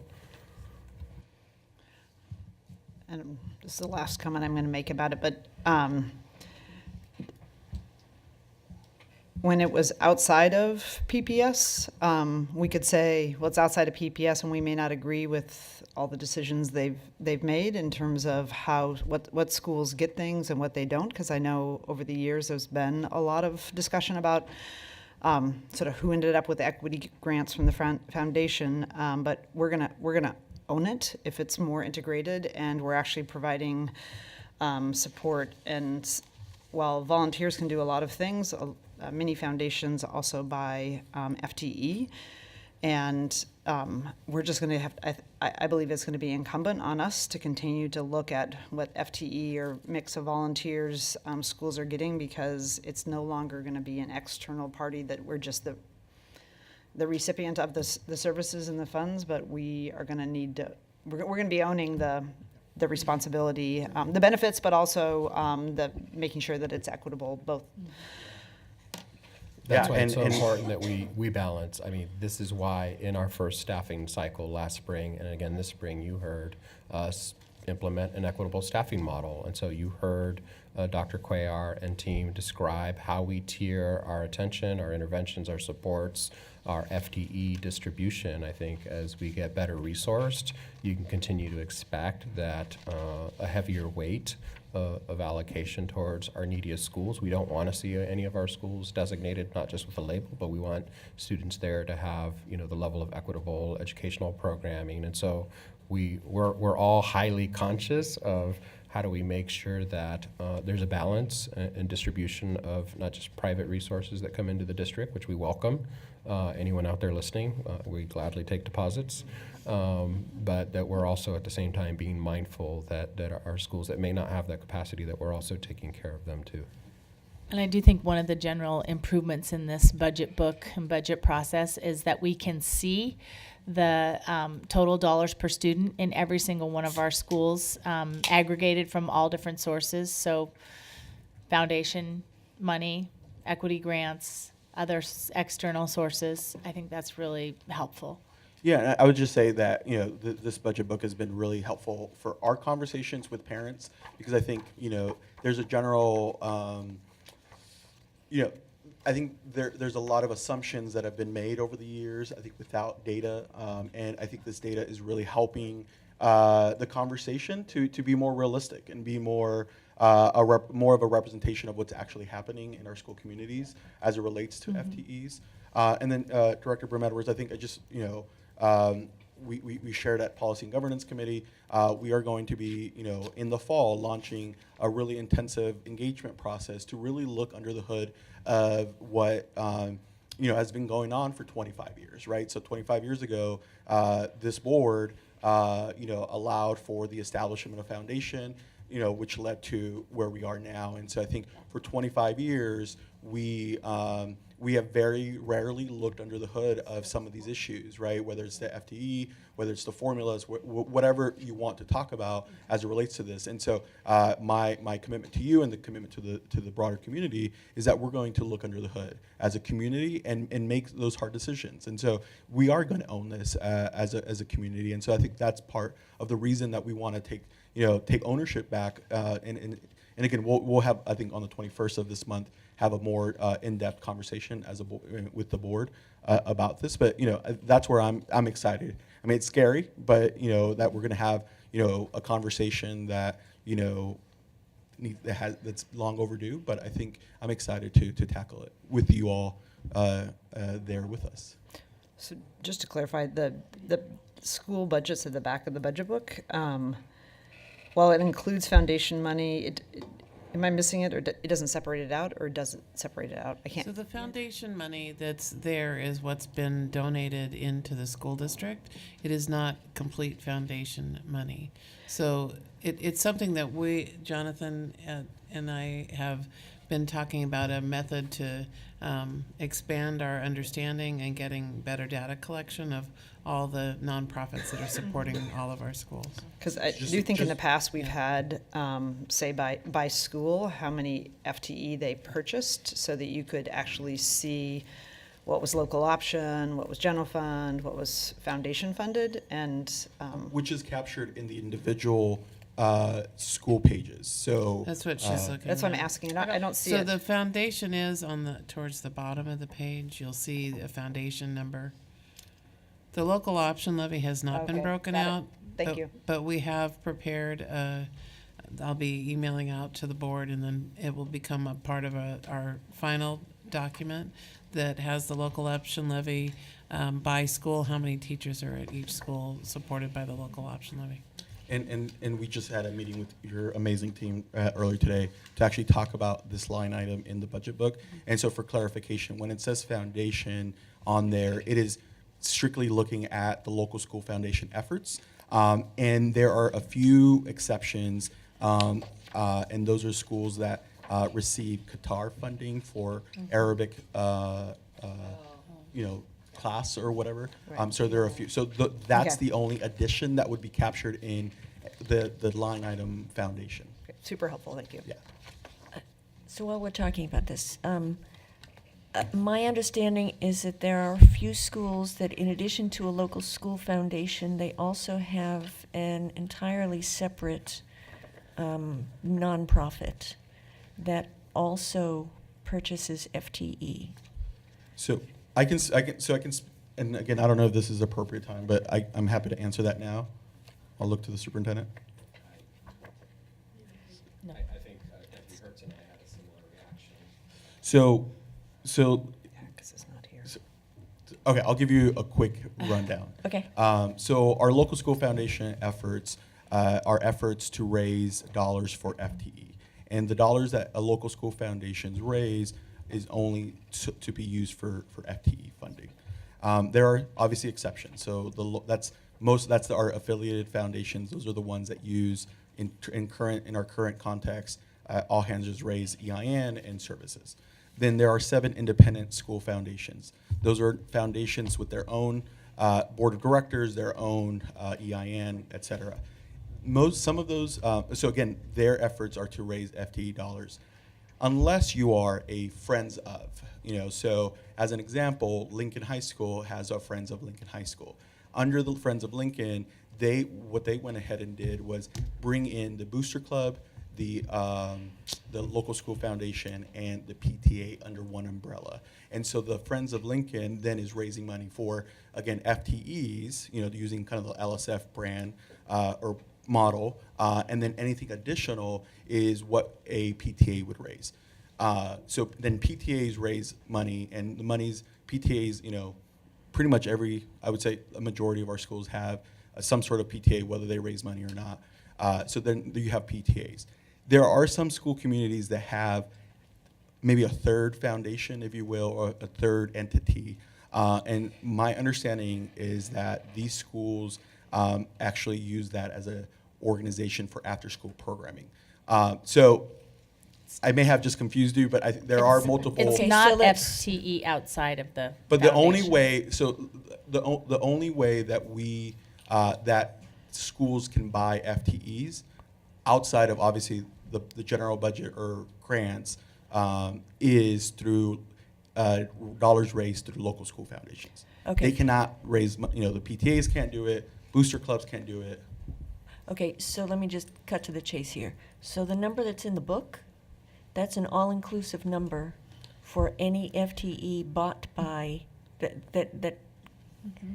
right? So that is a whatever the proposed- mechanism. That can't be true. That is 'cause- a proposed number, and so when we were at that budget point, that's what we had to date.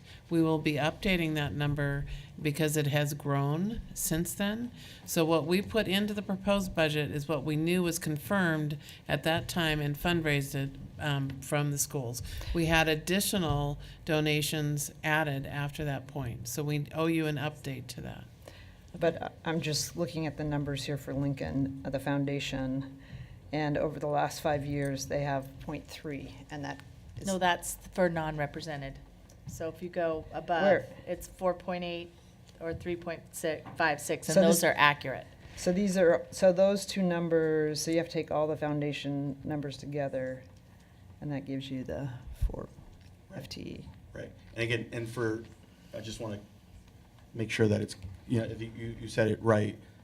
The current, for this upcoming proposed budget, in there, for example, at Lincoln, you have 2.17. That is a moment in time, right? We got an award letter from the Friends of Lincoln saying, we have enough money to pay for this number, right? That may have changed, and your team is working. Yeah, we have received additional donations after the printing of the proposed budget.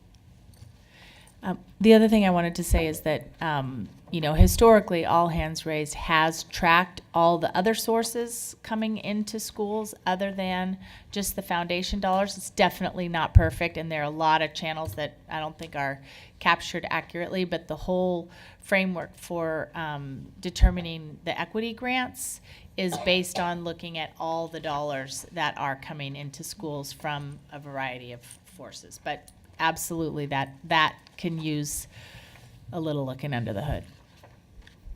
We are actually preparing a method so that we have a partnership with whatever organization wants to be a nonprofit that's going to support one of our schools, that they actually will register with us, we'll know who they are, we'll ask for their budget, we'll ask for their financial report at the end of the year. So that's our future state, not our current state. And that's a very wise thing to do, because I have been part of an auditing process for All Hands Raised, and the only finding was ever that the arrangement is too loose for these organizations that are under your umbrella but not under your control. So are the, some dual language immersions have outside funding for classroom assistance? Is that included in here? I can't answer that right now, but we'll take Okay. that question down and report it back to you. Okay. So I'll just say, I'm very glad this department exists. I mean, I think we're going to be getting a lot more reliable information about which schools are getting what, through what mechanism. I think it's going to be illuminating, and I think it's going to help us really tackle the equity question in a way that we've never been able to do before. So, anyway, thank you for being.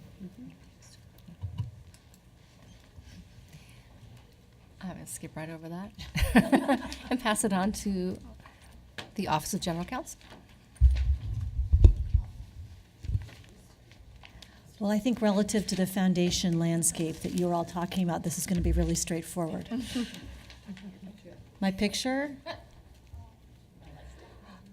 I think this is the challenge of the ELT, is to take a picture that someone else selected for the budget presentation and on the fly tell you what it means.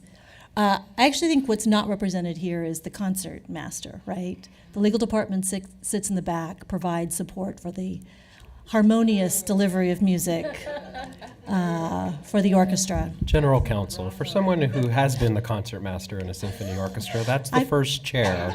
So really what she won't say, because she's much too humble, is next up is the top brass. Oh, ba-dum-bump. It's good to be last. Bada boom. So the legal department, and the budget that you see reflecting it, is an in-house team that provides a comprehensive suite of legal services for the district, both at the building level and in the central office functions. We do our work best when we are partnering with teams across the district to avoid and then mitigate any risk and legal risk and expense that comes. We work hard to manage when there are legal issues that need to be addressed. We worked hard to manage cost effectively those at every stage. This budget reflects certain investments that I think are worth highlighting. I think some of the basic services we provide year over year are not dramatically different. So I want to highlight some of the work that we're doing reflected here. One is continuing the work of the some of the Whitehurst investigations related to employee incident tracking and the ability to identify when there's been an incident, how to better manage it through technology tools at the time, and then also over time have a broad view to data or multiple incidents involving common players. That's a cross-function initiative, to be sure. But the legal department has a key role in the implementation of the software and, frankly, more importantly, building the business process that makes that software effective. So this is a big piece. We, as you might recall from the Whitehurst updates, we expect to go live this summer with the big component of the employee incident tracking in that new software.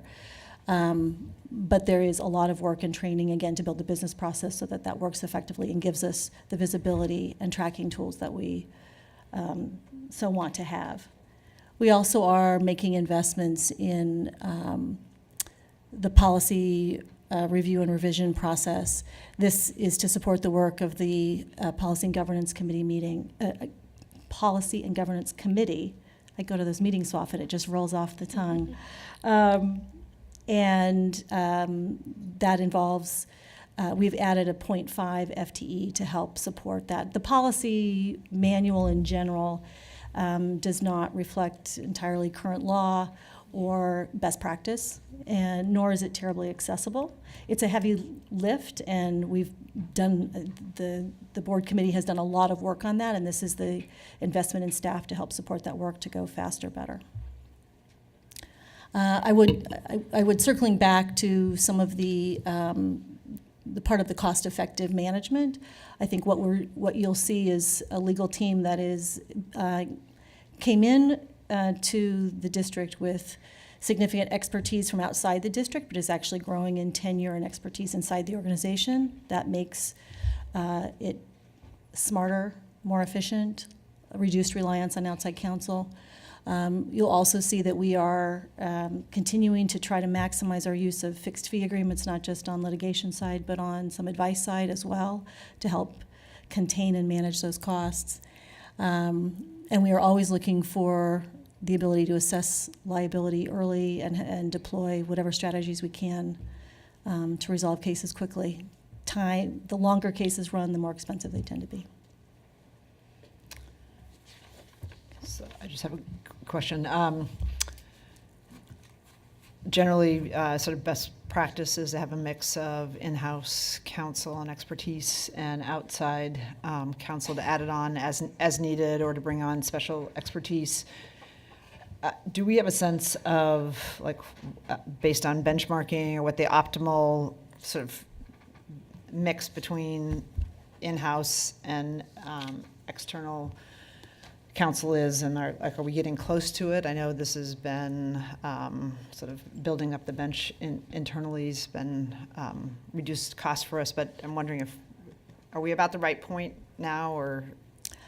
I think we are. I want to answer that in two parts. I mean, when you look at the core business, the core operations and legal risk of the district, I think we have staff to those areas so that those are embedded in the organization, general ed questions, special ed questions, labor and employment. And so those are at the ready. And then going outside when we need particularized expertise or sometimes just capacity, right? Sometimes you're just stretched and something's urgent. So I think when you map the profile of the operations of the district with the profile of the work of the in-house team, I think that's a very good match. When you want benchmarks on that, the closest I can tell you off the cuff here is when we looked, as part of the Secretary of State audit, we looked at some comparator districts in terms of numbers of students served. And our total legal spend was remarkably close. So, Great. And so the policy revision and review, does this reflect? We're still using OSBA, right? Yes, we are. Okay, and is that reflected in here? That's being paid out of this year's budget. So there's an gotcha. FTE add here, but the Okay. fairly nominal fee to OSBA is actually being paid out of the current budget. Okay.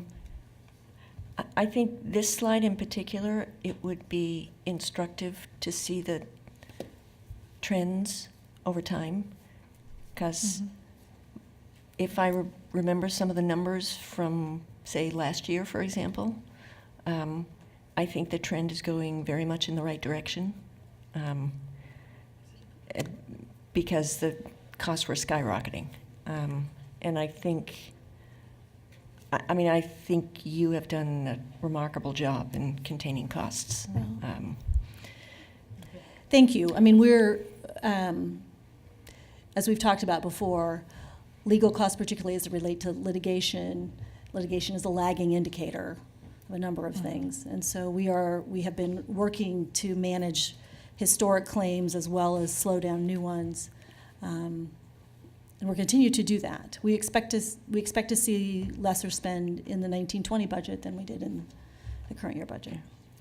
And just to sort of put a fine point on it, so one of the issues in the past has been kind of over-reliance on a very small number of external law firms. And as I recall, you made an effort to diversify the portfolio, and that's still continuing, right? Continuing and expanding. I mean, we continue to add high-quality firms at various size and price points. So not just expanding among large firms, but also looking for mid-sized firms to match the right level of expertise with the most cost-effective management we can do to get that expertise. And so are you I'm sorry, go ahead, Deanna. So are you currently staffed at or near that 8.75, or do you still have some positions that you need to fill? No, we are staffed at that level currently. for the first time since Yeah. I've been here. Yeah, great. And the last person just started. It's Yeah. literally this month. Great, So That's the policy person. The second bullet points on investments and initiative focused on student safety, including new case management, incident tracking processes, and software. So the old system of files and closets, is that all getting digitized, and we have or is it future capacity? Are we trying to move concurrently both? There are a lot of closets in this district, so I wouldn't want to represent to you that there will be no files in them. I think I would think about the implementation of this system as setting the platform and the structure to input new incidents as they happen. That's the first layer. The second layer is the data import from some existing systems we have, the ProLaw system that both HR and legal use, the migration of that data. We will capture more on a go-forward basis and try to bring as much historical data as we can in. We're going to start at the first level, which is what's the business process to make sure that when something happens with a student at a building, that gets called in immediately, that gets inputted, that there's communication out to everyone who needs to know that, and that we capture all the information we gather along the life of that incident and retain it over time. So, there should be no more new files in closets, and we hope to get them all out. And there's a separate, and I can't speak to all the details, there's a separate effort underway to digitize documents around the district. I know it started with student files, as I understand it, and I should stop talking because I'm going to say something inaccurate, but there are other initiatives that may run in parallel that would help.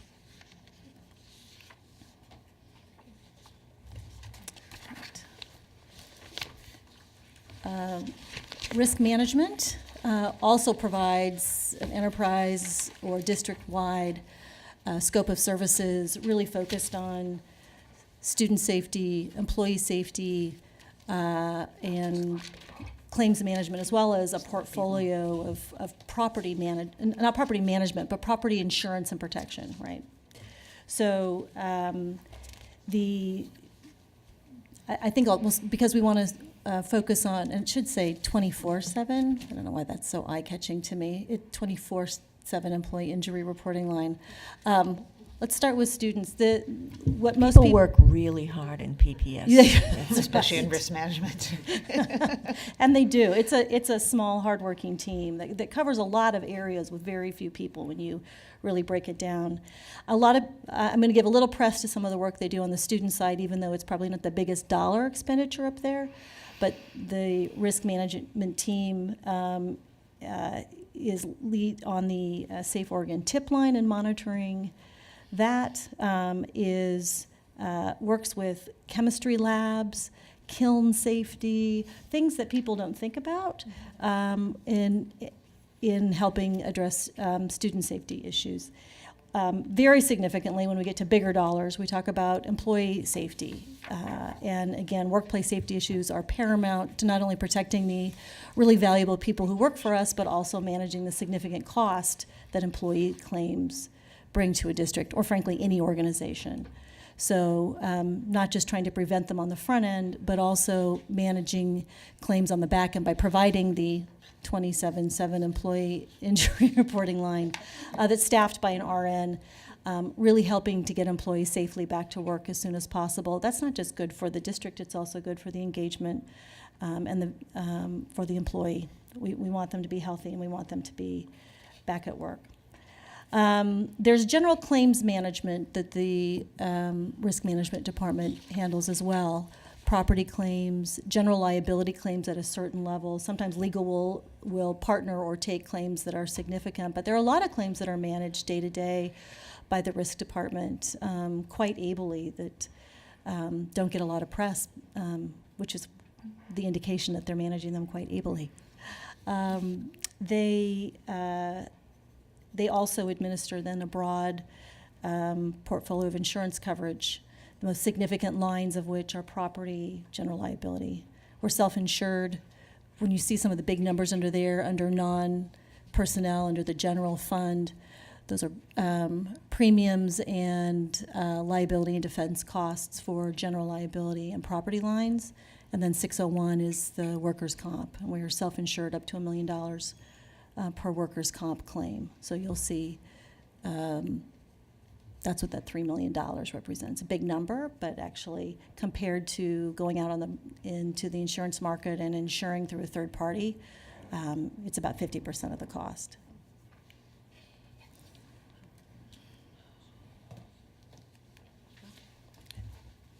All right.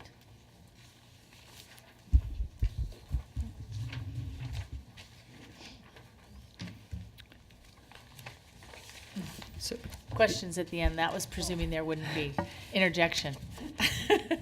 can I do a sum up question? And this goes back to at the beginning.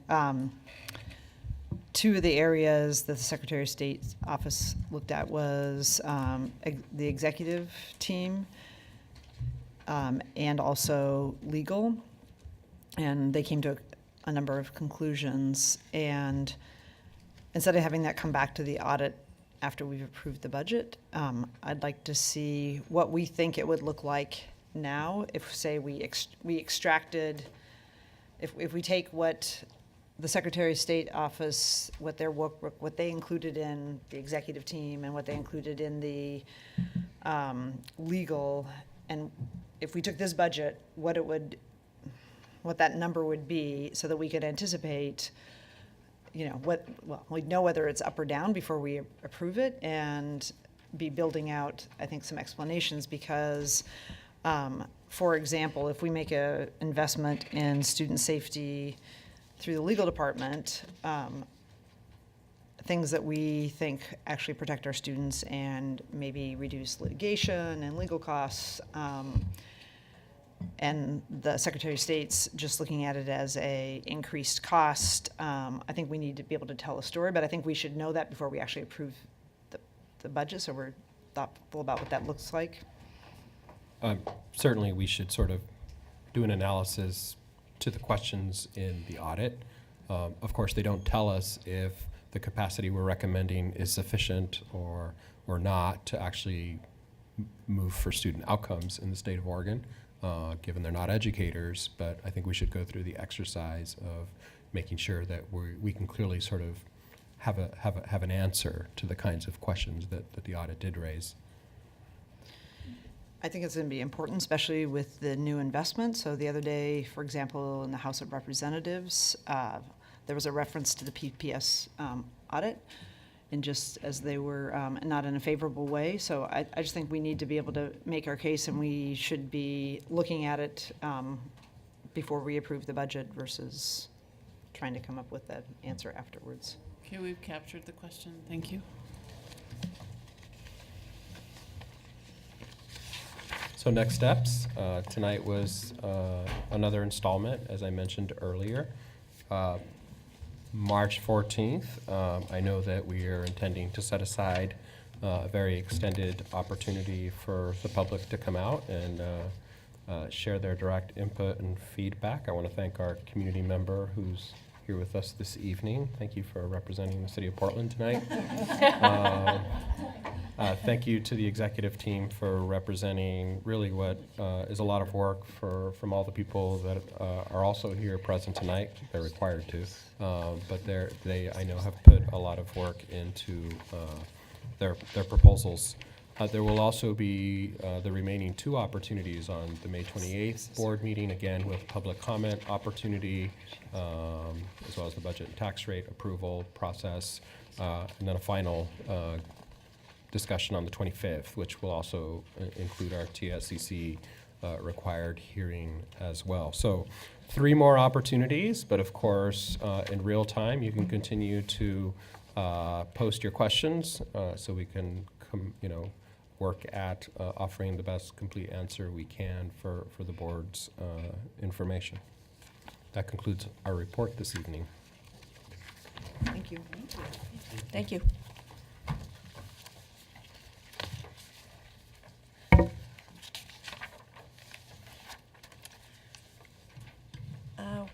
We're now going to move on to the board review of the racial equity and social justice lens. Senior Advisor Danny Ledesma. everyone. So as promised, I'm back. Before we begin, what I thought we could do is just talk a little bit about the lens, review the lens, and then it's actually really timely that we'll be sort of having this discussion because next Tuesday, the superintendent's leadership team will be reviewing all of the lenses that have been completed across the departments to date as well. So we'll have this information from you all.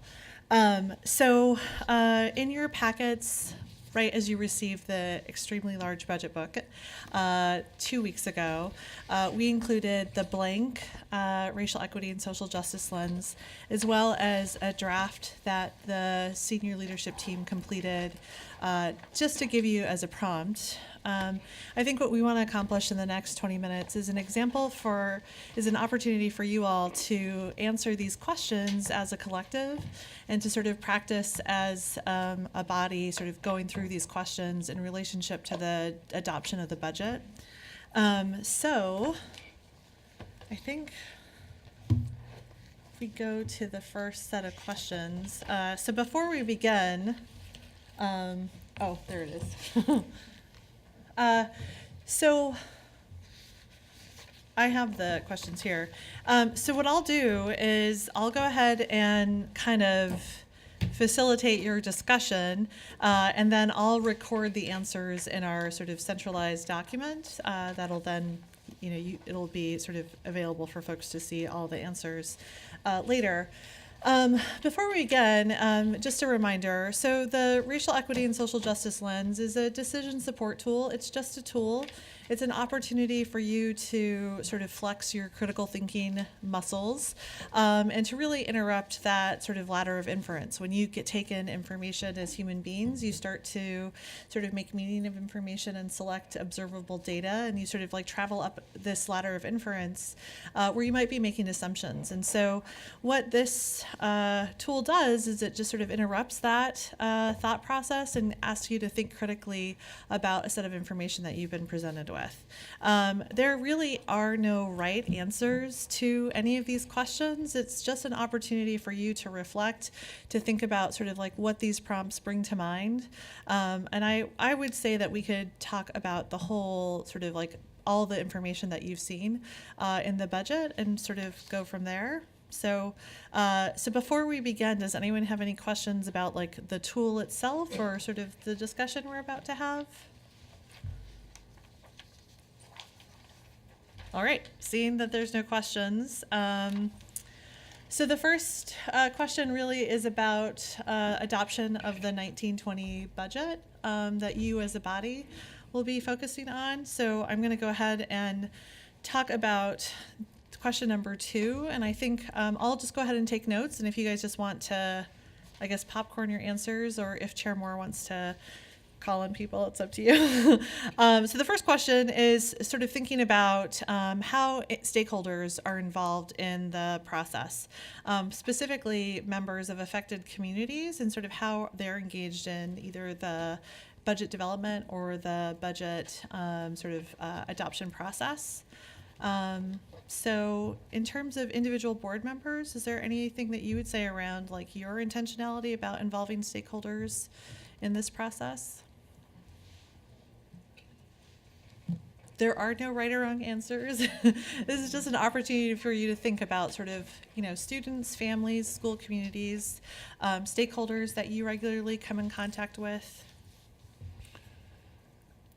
So I continue to believe that when we do outreach, when we want to engage our broader community in decision making, we need to do big tent meetings, and we need to do targeted outreach to historically underserved communities. And I don't know that we've done any of that in this budget process, and I don't think we have in the past either in terms of budget process. I may be somebody has a correction to that, please make a correction. No, but your question was if we've done anything as part of your question, and so mine relates exactly to that thinking. I haven't outreached enough to like the Latino community, and particularly non-English speaking parents. And, you know, we've done some broad outreach efforts like the cafe, which was great last week. But what I saw, there was like one non-English speaking mom there. So thanks for bringing this up. It just reminds me is I haven't done my work. Thanks. Although I would remind Director Sparza Brown, we have done some work. Recently, you and I met with some representative stakeholders of our migrant ed community, and Yes. and we did give Right, them right. a That's summary true. of what we were prioritizing, which was good for them to No, hear no, that's true. because That's they great. brought up a lot of concerns Yeah. about our need to reinforce special education services for their children. Right.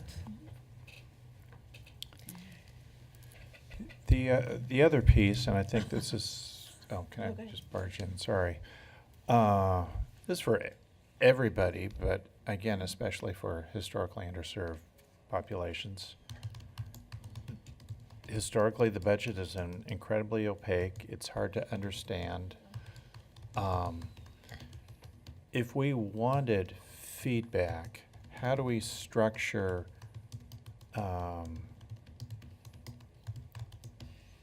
the questions that we want feedback on in ways that make sense? You know, what do we see as sort of the key decision points? So we, and I've kind of pushed for this a little bit, but for example, going back to, I know you're going to want to smack me, the middle school 7-period day. We've heard that people see that as a real equity issue. We don't have, how do we structure that to say, you know, what are the decision points around this? What are the decisions at the margin where if we say, okay, using an equity lens out of our middle schools that don't have a 7-period day, where are there 3 or 4 that score high in terms of equity? What would that cost? If we put money there, where do we do less because, you know, we have a limited budget? That's the kind of discussion I'd like to see happen, and where we have, where we can get some community feedback, where we essentially say, you know, there's no free lunch here. If you're in the decision-making chair, help us decide the priorities. That's great. Thank you. And I'm not saying that's easy to do, but that's, to me, is an aspirational goal, that we are able to break it down at some point. Yeah, that's good. So, I think the short answer is not enough. I do think, to Director Bailey's initial comment, so we're going to have the big tent, which is sort of same old, same old. So we're going to have the opportunity for people to come and provide input, which is kind of how it's been done for as long as I've been paying attention. I think there's some utility to that.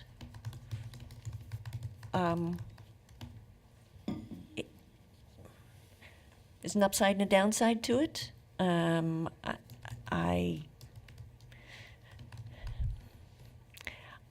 think the utility is limited, frankly. However, we did pilot a new system this time, a new forum for comments with the World Cafe format, and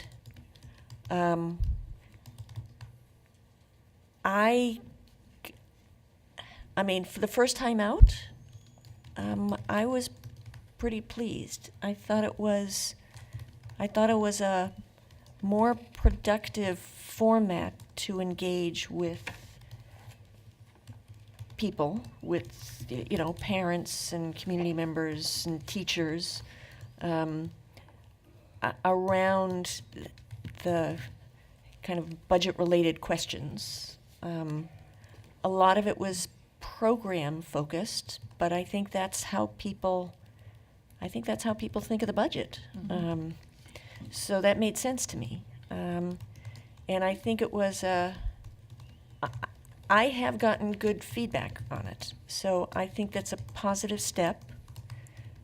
I think we can do it better. I think with more targeted outreach. It was a pretty limited demographic, I think. But I think as a kind of proof of concept, I think it was, I think it's something we might want to think seriously about using again, and maybe even using, and I think Julia mentioned this, it might be a format that we can use kind of on a regular basis, so it doesn't have to wait until budget season. It might be a way to actually engage with communities on a more regular basis, and have some, you know, kind of authentic dialogue about stuff. So I think that was a positive move. I think we can do it better, but I think it was good that we did it. Okay, thanks. Julia, then Amy? Well, exactly. So I think that one of, our questions to ourselves is, like, when we look at, the demographics of who attends, like, is it representative of the diversity in our district? And then asking the question, well, that may be a good format for some communities. Is that a universal format? And I don't know how we figure that out, but we definitely are not capturing really those communities that we keep talking about that are underrepresented and have been underrepresented. There's not a lot of time left for this budget, but I would certainly be open to problem solving and brainstorming. And part of it might also be, maybe I just haven't heard enough, because I think that there's teams that have done some outreach to communities, and for example, the migrant community, which was great. I mean, it wasn't a large group, but maybe that for many of our communities, they're smaller events. Yeah. That's great.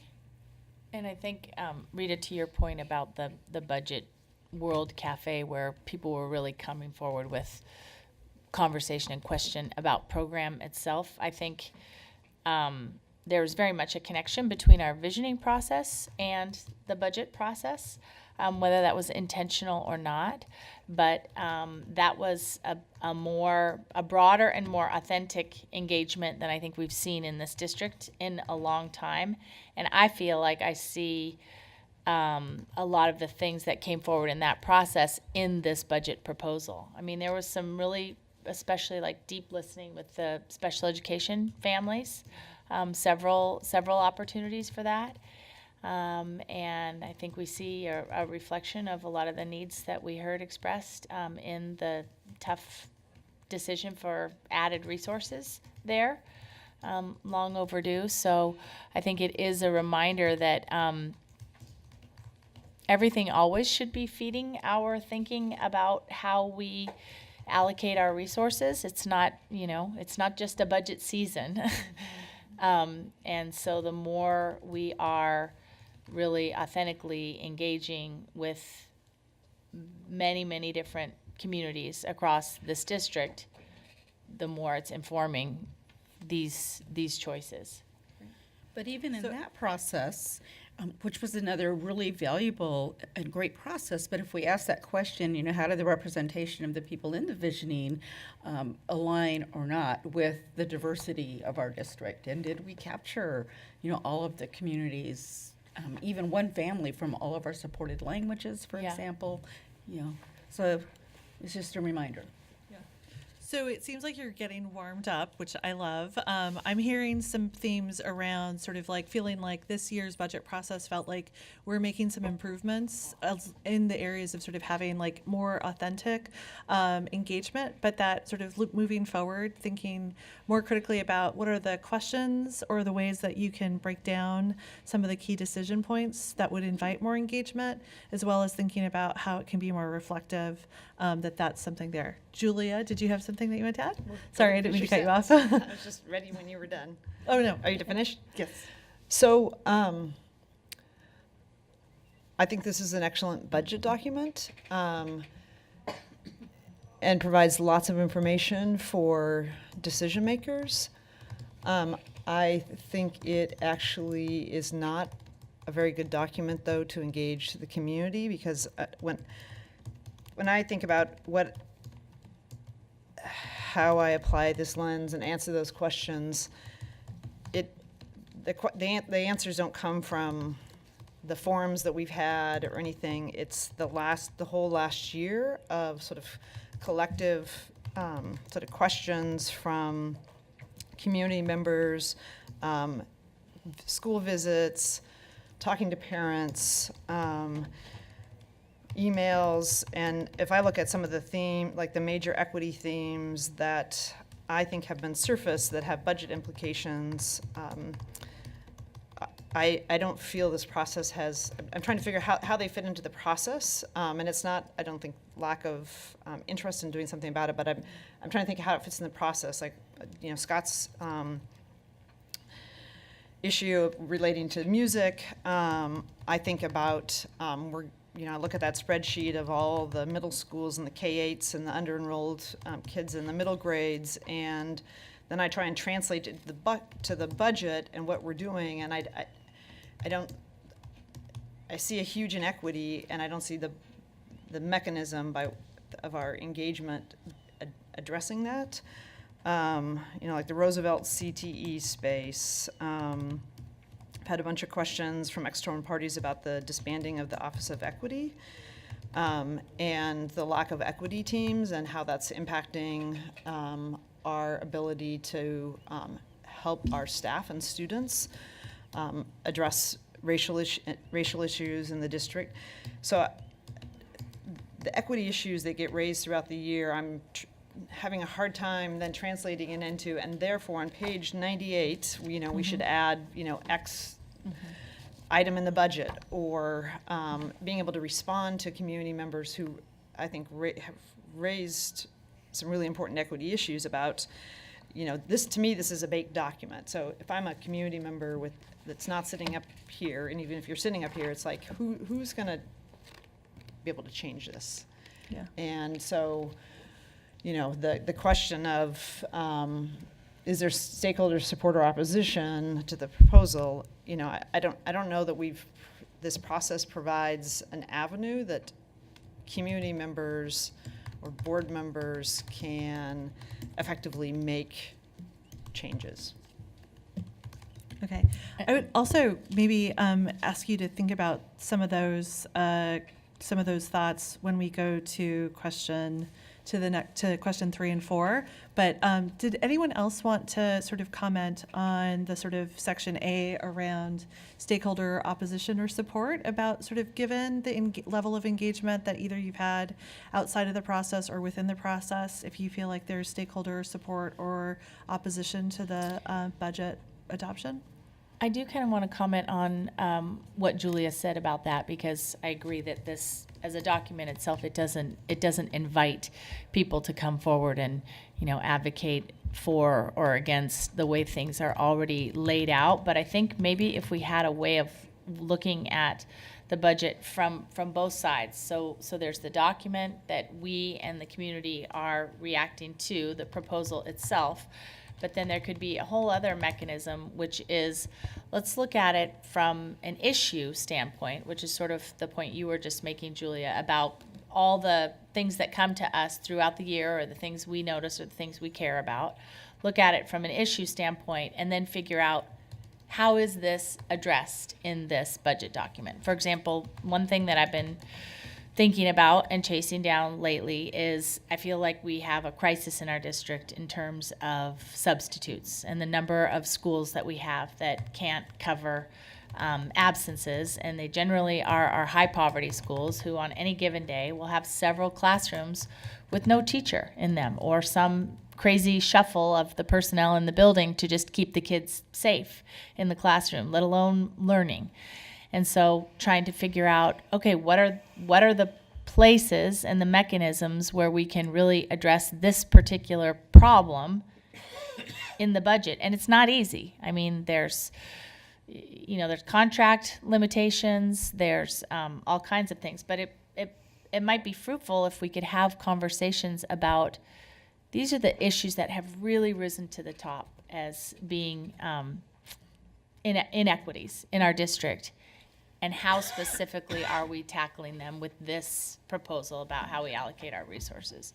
So I'll go back to that's true. For example, as you brought up, Superintendent, the migrant community meeting. So there were overwhelmingly the comments had to do with special education services for non-native English-speaking families. And I brought it up individually to people, but there isn't really a way to capture, are we going to address anything budget-wise to make changes in those practices and the way that we deliver outreach and services to non-English speaking families. So there is kind of a lack of feedback loop. How do we know that we're going to have a response? Or what are our choices of, what has to go in order to make that happen? So the three of you have all sort of like kind of gotten to the sort of like next question, right? So this lens is a way for you to sort of to sort of do that next level of thinking deeply about different stakeholder groups and or demographic groups and how they might be affected. So our question number 3, I'm going to jump us there, is sort of thinking about how the proposed action or some element in the budget, how that might expand opportunities for racial equity and social justice. And so that first question is around sort of asking you to identify, like, who do you think are demographic groups that might be impacted, either positively or negatively? How do you think that they will be impacted? Are there any unintended consequences for those populations? And are there any sort of plans that you may know of or that you saw either in the document or in the process or your conversations with staff that might be able to mitigate some of those? So I feel like you've talked about substitutes. You talked about the migrant population and sort of non-native English speakers in special education. Julia, you brought up several different groups and several issues. So does someone want to maybe talk about those? This is really an opportunity to sort of do this review as you think about the budget and sort of how those particular demographic groups might be impacted. Scott? Go ahead. Julia? So could it be like the impact if we don't deal with it, what impact it could have like for the broader group? Or I think it's the general question is sort of the decision that you're contemplating is the adoption of the budget. So I think you can, sort of tie that together in however you'd like. So if we look at the special education issue, and if, in a cut budget, it's difficult then to say that we need new positions or different positions. But realistically, because of special education and the legal implications, we as a district are at risk for not better meeting the needs of some groups of students that could be potentially have bigger budget implications than if we were to now, work ahead and really try to mitigate some of the negative impacts of continuing to not give the services appropriately to those families. Okay. Others? So I think the flip side of pointing out where there might be some equity issues that we're not dealing with in this budget, there certainly are some equity issues that are being addressed, or if we're making cuts where the equity lens was used in who's less impacted or more impacted by cuts. So if kind of, and I think that's what, Julie, what you talked about in terms of here are sort of the issues of the day that have popped up around equity. Having that complete picture laid out would communicate where we are in this budget, and taking a bigger step back and looking at, as we move towards a strategic plan, as we think about logical steps of rebuilding our foundation, and how, you know, we're not ready to put the roof on until we get the foundation done and then put up some framing. Having that 3 to 5 year, here's where we're going piece, and communicating around that. And yeah, that's a burning issue, but before we can really take that on well, we got to do this first. But seeing that it's in the, you know, in the pipeline for not this year but next year, and having that explained why, I think would help tell the story of the budget. So I'm going to agree with you and say that I think we need more than that, because when I'm looking at this, so I guess my question back for the district staff is, so we surface these issues and there's negative impacts, and the answer is like, so what? Are we going to be able to change the budget? Are there options?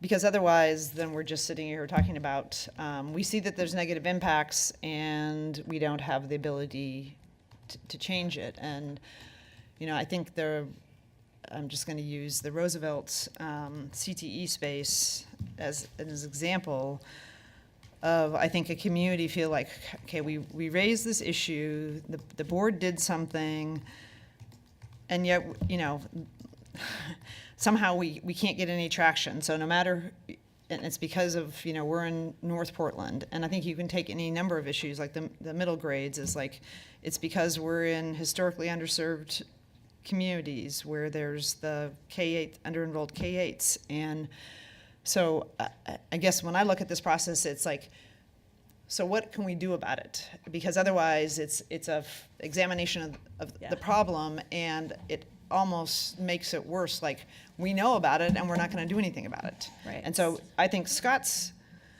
you know, there's part of a solution, but I also think maybe it's front loading it earlier in the process. Yeah.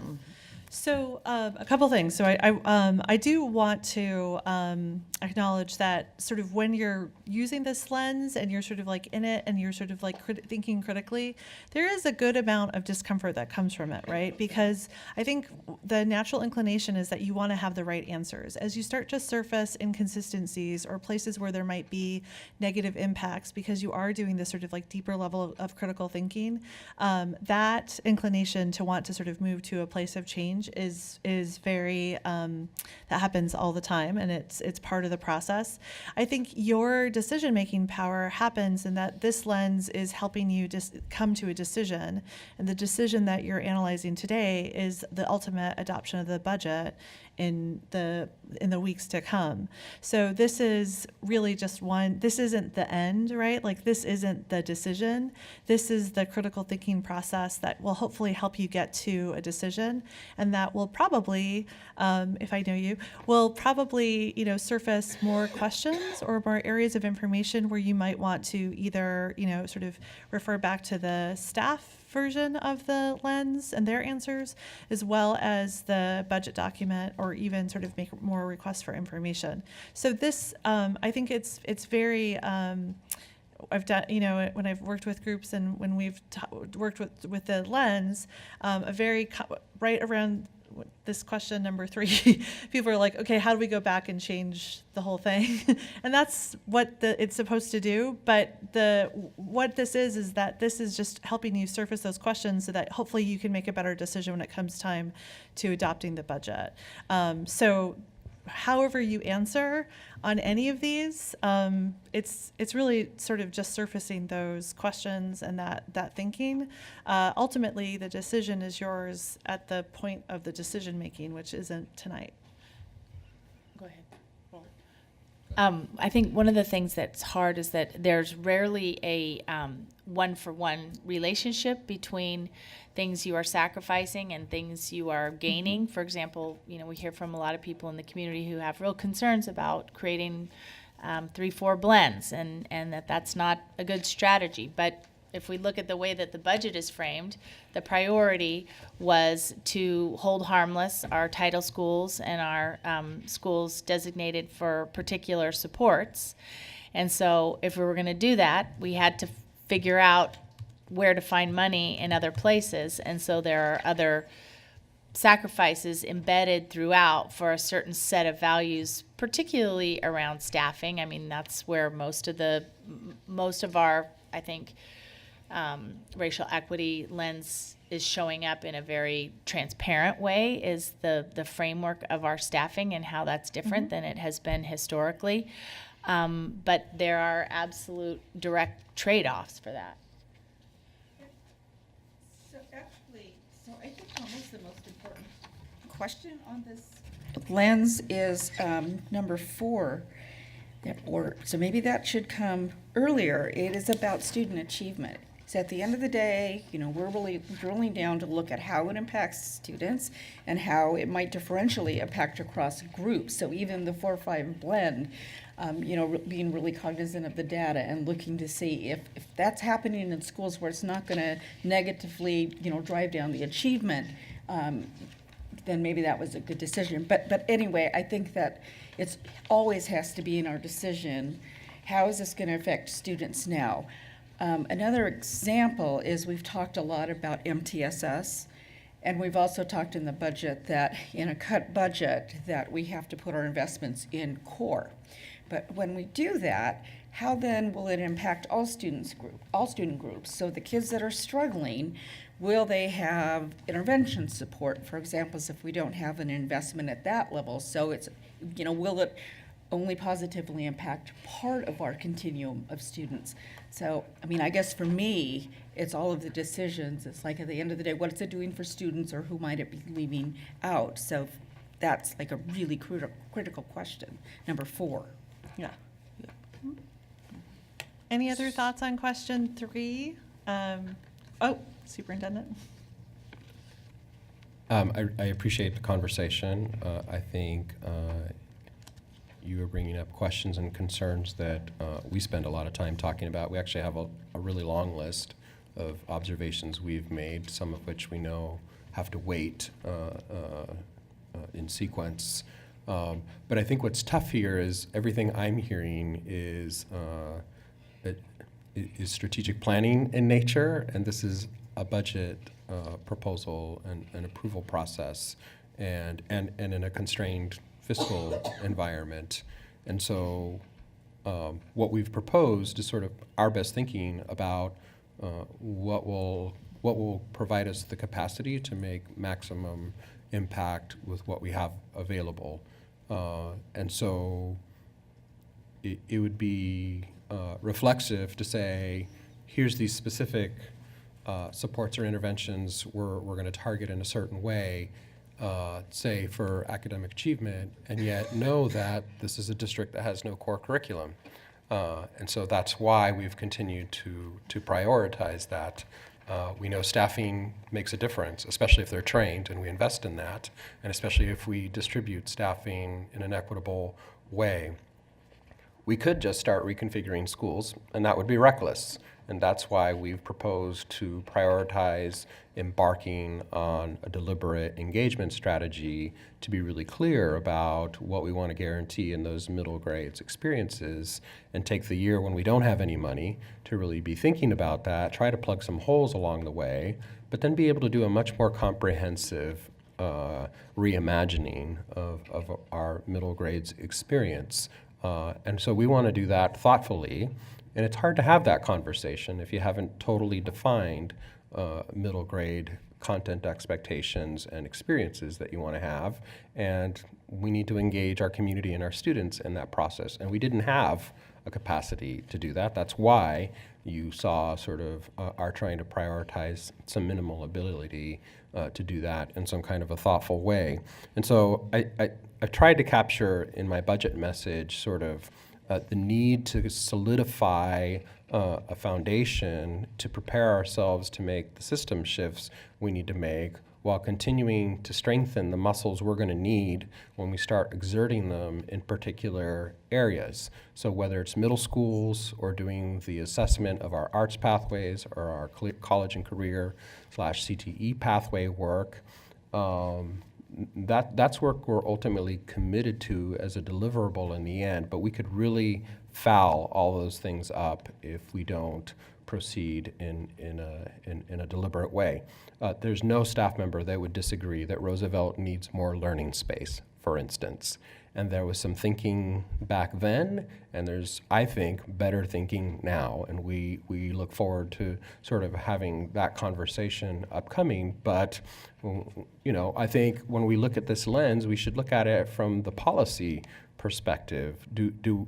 We are glad that the Roosevelt community is electing to go to their remodeled neighborhood high school. We're expecting 375 freshmen this coming September. At this pace, we will have maximized every learning space in the current building. It would be tragic to have to line up a set of portables because we're not thinking about additional classroom space and science labs that they require, in addition to more accommodating construction space, a maker space there as a part of this phase 4. And so we welcome that conversation, and we have to bring the community along and sort of recognizing that that's an important goal. So that's just an example, that and arts and CCR, which you're going to get a presentation in a couple weeks about, as well as the middle school work that we want to definitely take on in a comprehensive way. But we know and we look forward to having very student outcome-oriented conversations, because if we're clear about, well, first of all, there was no vision, and so I'm really grateful that the board has made that commitment alongside the community to define that, because now we'll have a North Star, and we look forward to spending the summers really outlining key strategies that'll be the first couple of years of a multi-year strategy to get us towards that. And it will become more clear as we articulate our theory of action and strategies in all of these areas, how we will stage them, so that by the time it's the springtime and you get a budget, you'll be able to reference right back to the strategy that we're looking to operationalize. And so those questions we will have had an opportunity to really talk through long before you get a budget book. And so what we're trying to accomplish here is, you know, on the fly, almost, in the absence of a strategic plan, try to do some of that conversation in this process. But what we have, you know, with our limited means, made some strategic decisions about what will help us get through the coming school year that will prepare us for the kind of more audacious work that we want to take on. And we wanted to prioritize the visioning this year. And I know we want to do some level of program evaluation, but we've got to build up our system performance first. Well, we didn't have any data points or metrics, so we institutionalized benchmark assessments and culture climate surveys.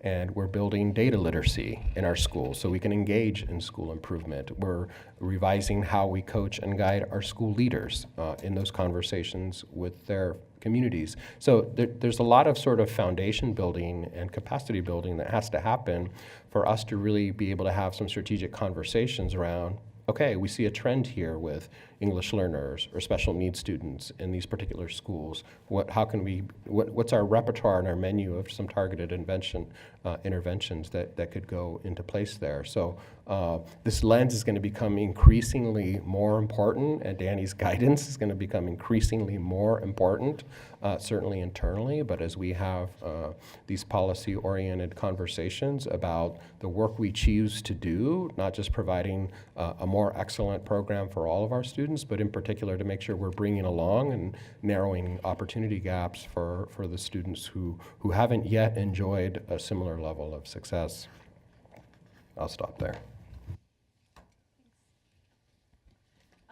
I might also just add that on page 7 in your packet on the staff, the SLT looked at 2 scenarios. So they looked at both the staffing allocation as well as the different proposed investments, where they answered pretty robustly each of these questions.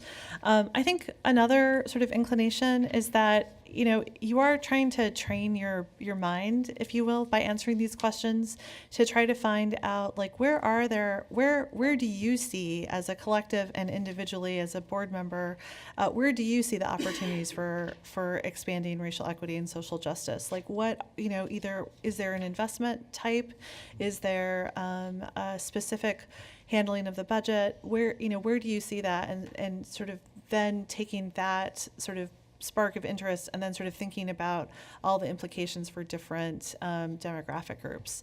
So I know it can be frustrating because you want to sort of like get to the right answer, but a lot of this is about sort of like identifying, you know, something where you see a spark of opportunity and then sort of like walking through and thinking critically about how different demographic groups are impacted, either positively or negatively. And if you do see something positive, thinking through, you know, could there be potential unintended consequences and how might you mitigate for those? So any other thoughts about this question? Because I think we can move to question 4. Or yeah, Julia? So I think there's going to be a tension, because if you've been in this community a long time, a lot of the things that, you know, that we talk about that are inequities have been in existence for a long time. So the concept of we got to wait to do something, or if you're a parent and your child's in 3rd grade, they're not, you know, or they're in 5th and 6th grade and we're going to do middle schools in 3 years, you know, they're going to miss out. And so I think we need to do a much better job of recognizing, well, we are in a constrained resource, but we have to show people that we're gonna get there at some point, because otherwise it's like, you know, by the time my kid gets out of, you know, 8th grade, you know, the district spent 9 years examining the issue and not changing things. So I think, because you have to give people hope, and make incremental progress. Because otherwise what I think happens, so like I just looked at this budget and it's like, okay, we are increasing, you know, we've got $700,000 for out-of-district travel. So it's like, oh, we've cut the Office of Equity, or we don't have equity teams. Like, I'd rather spend the money on that. I mean, I think be careful what you ask for, because people might go through and make decisions or make recommendations to respond to real needs if there's not a mechanism to do it. Because I feel like, well, if I'm not offered up a package of how to deal with one of these issues, that I can go through this budget and come up with something that I would propose to cut. And I don't think there's a mechanism to address some of the inequities that are inherent in our system and that can't wait.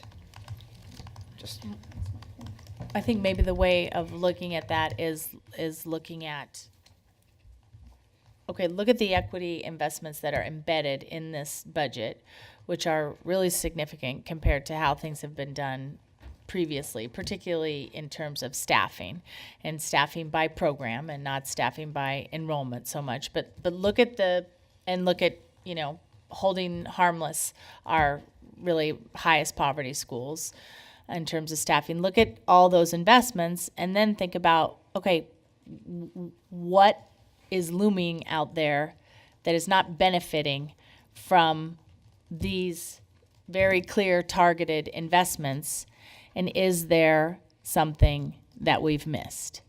Because there really are a lot of significant changes in that respect, in terms of much more really focusing much more on our underserved students and our highest need schools. It's significantly different in that respect. But there may be a few corners that we're missing. Well, I think you can go all over the east side of Portland and find lots of corners that are missing. And having sort of been on the mountaintop on the west side also, there's not a lot of schools on the west side that have that issue. And I think we now have created pockets. I think there was some great work that was done around, you know, getting Tubman open and getting Roseway Heights open, and then we've sort of stopped. I mean, and you know, if you live on the west side, you always have a thriving academically strong middle school, and that's just not the case on the east side. It, you know, really just, it's zip code dependent. And I mean, to me, that's a really fundamental problem. And while we have made progress, I think it's still, we have to show the path of how we're going to change it, so that no matter where you live, and I'm just using middle schools as an example, but I think you could apply that across.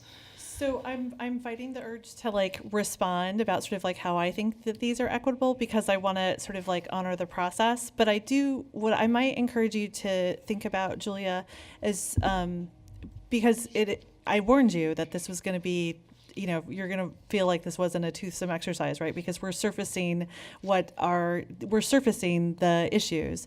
But what I might encourage you to do, Julia, is to think about like our analysis, and to sort of to go back to that analysis and see if there's some part of the analysis that you think that we didn't apply a sharp enough sort of, you know, look at the specific issues by zip code. So I think to Amy's point and to some of the language that's here is that we looked at historical data, looking at free and reduced lunch, student demographics, and so that was sort of how we got to the allocation around staffing, to try to counteract some of those zip code considerations that you just brought up. And so one thing to think about is like, is there another way, or is there an additional sort of like data point that you would want us to add into that analysis that might get to a different outcome? And this is exactly the type of conversation that this decision support tool is what we want to get you to, is to sort of think about like, how critical can we be of the analysis that we've done, the budget that we've got to, so that when you make your eventual decision, that's there. So read it. Okay, here's where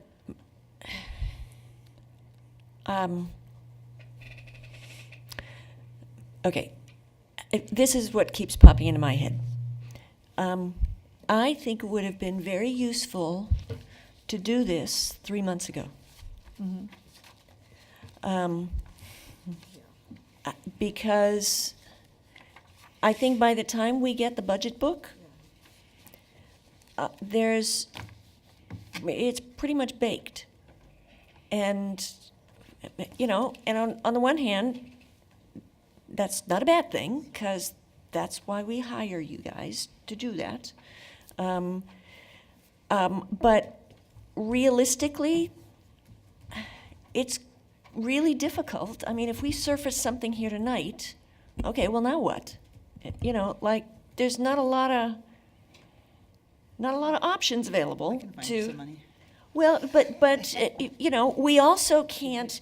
You know, we could all sit up here and identify 4 things that make my head explode.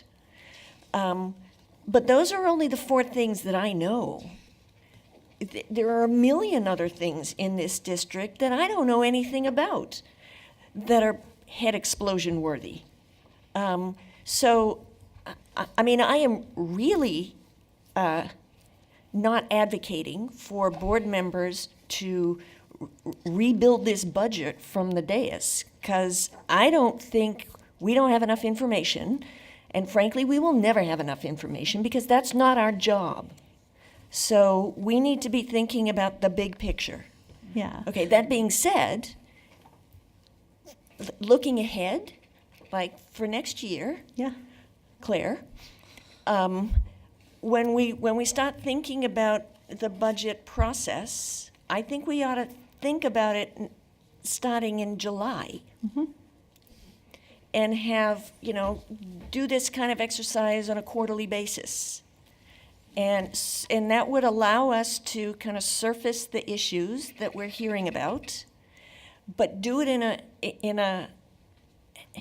a timely manner, so that we could actually maybe do some problem solving, or think about how we could respond, or how is this particular issue emblematic of a more systemic issue that we need to come up with solutions for? There is Yeah. a plan. I don't know if this is working or not. There is a plan from July to December to do a multi-year finance planning process, and that will give us the opportunity to do exactly what you're talking about. And we will make sure that Danny comes forward with the lens process with you during that work. I think the other thing I would just say is that, so this, if you'll recall, when I came to visit you in February, when we talked about the lens itself, so we adopted the lens in January, and there's a several page long list of protocols where we're sort of applying the lens all over.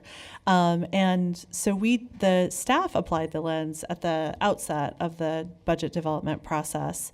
And so I think what we're trying on is sort of like, what are ways that, if you'll recall, you've identified 3 areas.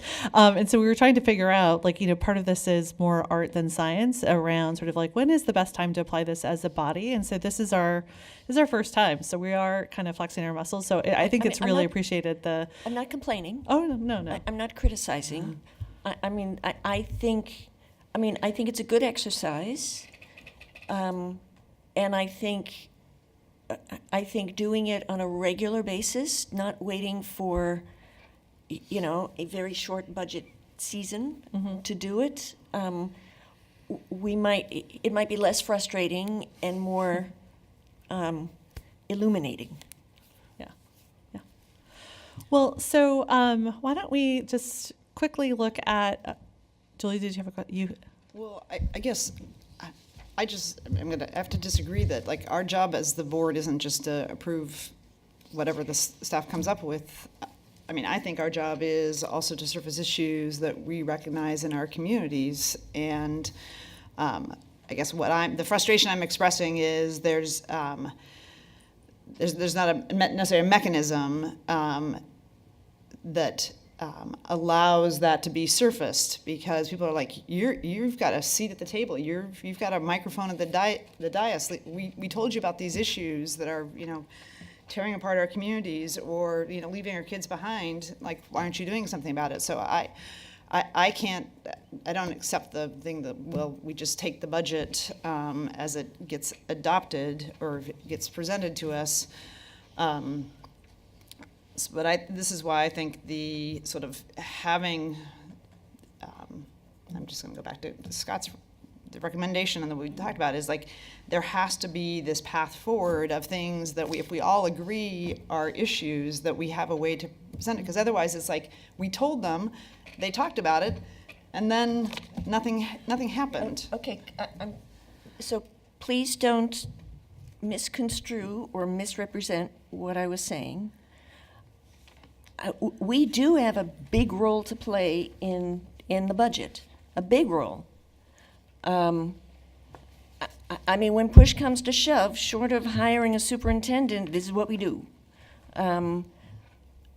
What I'm saying, all I'm saying, is it's very difficult to be in a position where all of this work has been done, and now we get to weigh in. So, I mean, I agree with you. And I think, so I don't want anybody here to hear this as criticism.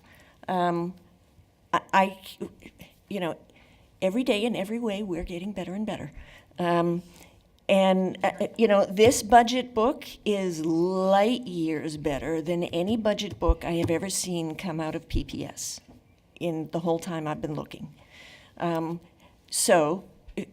making progress. We're not there yet. I think there are things that we can do, and I think if we think about the budget building process as a year-round, in our role in shaping the budget, as a year-round function, not just limited to, a 6-week crash period when, we all trying to wrap our heads around $1.5 billion budget, I think we'll be able to surface the issues that we're hearing about and help the district kind of craft responses that are going to be at least more satisfying. I don't know if. And I think a big part of that is having an opportunity to weigh in on sort of the pedagogical or the philosophical framework. Like, we received the superintendent's preamble, which was really the basis from which the budget proposal was made, the educational justification. We received that at the same time we received the budget. But if we conceive this process differently, we could have had maybe some preliminary conversations about that, where you surface, okay, well, Julia may think it's more important to reconstitute middle schools than to invest in, more FTE and equitable programming in our, highest poverty elementary schools. I'm not saying that that's where you come down, but in a constrained environment. That would not be at all where I would come down. Because in a constrained environment, what we have here is some, significant investments in our highest poverty schools. And so I'm not making a comment as to what is right or wrong, but I'm saying that we have a framework in front of us that has an educational justification from the superintendent's perspective. And we didn't have an opportunity to, bring all the things that we're hearing from the community and things that we know have been so historically inequitable in this district into that, to say, how are each of these other needs represented and how do we shake that all out? And it's also, we need to be educated by the educators. You don't want me picking a curriculum, because trust me, you don't want me picking your curriculum, because I don't know what I'm talking about. But I'm also not an idiot. So, tell me why you picked that curriculum, or tell me why you picked that strategy and why you think that's gonna, and then tell me how I'm gonna know down the road at some point that it is working. So this is I guess what I'm saying is, we, like everybody else out there, we need to be brought along, and I think the budget process writ large is one way to do that. Where we can get an explanation for why those strategies rather than others. So that it's not just here it is, boom, there you go. Okay. Yeah, so Well, you go ahead, because then I have a slightly different. okay, so my question for you, Superintendent, is what do you want from us in this budget decision-making process? Because what I have now is yay or nay. I don't think you want tinkering around the edges, and I don't want to be part of that. But how are we engaged beyond yay or nay? And I know that we have had input implicitly up front. Clearly, this is there are big pieces of this that we recognize we have issues that we have brought forward that are responded to. School visits, we go to school, we hear over and over again, need for more supports for kids who are dealing with heavy issues. And that's a big piece of this budget. In a cut budget, a major investment going forward.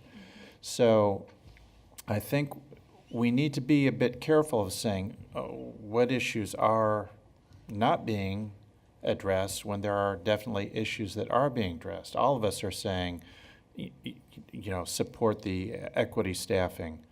That's a huge piece of this budget. So I think, so there are pieces there that we should recognize that we've been part of this discussion all year, whether it's at board meetings or informally in school visits or, our informal meetings with the superintendent. I think it's important to call that out. And now that we have a formal document, how do you want us to respond to it in a way? And that's kind of when I've been kind of saying, if there was sort of some decision points, some menu things around the edges where it's art, not science. You know, there are different values here. You went ahead as a staff and said X. And so we're not part of that part of the decision-making that might have, even though implicitly we may have because of what you've been hearing from us all year on certain issues. Well, first of all, thanks for acknowledging that they're actually all year long we're talking about the issues and we're all listening, and staff has put a lot of thought, and not everything that we do is captured in a budget book, and we could talk about it all year long. But that's not a substitute for you know, the way we see the district moving forward and the theory of action that's evolving for us. And I'm trying to find the words right now because morale has dropped in this room probably 3 or 4 notches. And so, you know, you hired me to try to move our school system forward, and it's been very clear that there are some building blocks that were completely absent. And so we've prioritized those things. We're not a district like our neighbors that's losing 200 teachers. I'm sure you've noticed. So we've found some ways to get through this coming school year. It will be much easier when there's some substantive resources coming into the district to say to the board, we've outlined our strategies and action at every level of the organization. There's package A, package B, package C. We could go a little deeper in this area or a little lighter in this area. We would be much more able to be flexible about what is the board hearing from the community that we should ultimately prioritize now in year 3, 4, or 5 moving into this work. I think it's important to acknowledge in 15 months, I would say there's been years of work that typically it takes districts this size to put into place. And so we've compiled our best thinking. And so a budget book doesn't fully explain sort of the thinking behind what we imagine being the work moving forward. That's why I keep stressing a strategic plan will help to articulate that in a multi-year way so the public can see, I think, because we share their concerns, and you've been sharing them with me all year long, one-on-one, in groups and pairs, in these Tuesday nights. And so it's not for lack of awareness, it's just what can we do in the coming year to address many of those while also wrapping up some foundational work that will help to address the experience for all of our students. And so I think we're moving fast, and we're trying to make up for a lot of lost time. We would like the opportunity to continue in that vein. I can understand the impatience, and it's also been a really long time, and we'd just like a shot at continuing on the route that we're suggesting for the coming school year. I'm sure there are things in this budget book, it's $1 billion organization after all, that we could begin to sort of scrutinize. And, you know, we can go through that exercise. But you're right, we didn't come here sort of open sourcing our set of strategies moving forward. We've identified a couple of key ones, and frankly, core functions in this organization were not operational, were not at a satisfactory level. And so it's easy to sort of pick out the things that we have been wanting to do for a long time. But we are just beginning to really build confidence in our school leaders and others that we can play our role in supporting them. So I don't know if that exactly answers your question, but this proposed budget is intended to capture, under the constraints, some areas that we want to prioritize. We've been explicit about what those are. If there are other things that the board wants to prioritize at a higher level, it's not what we're suggesting, so I'll just ask you to take that into account when it comes to holding us accountable, when it's not a strategy we suggested at this point. Okay, that's really unsatisfactory to me, because you're pitting it as us versus you. And, right, but I want to say, I know you don't want to do that, and that's how you came across. When you said that, morale went down because we're asking questions, that to me says we're not communicating.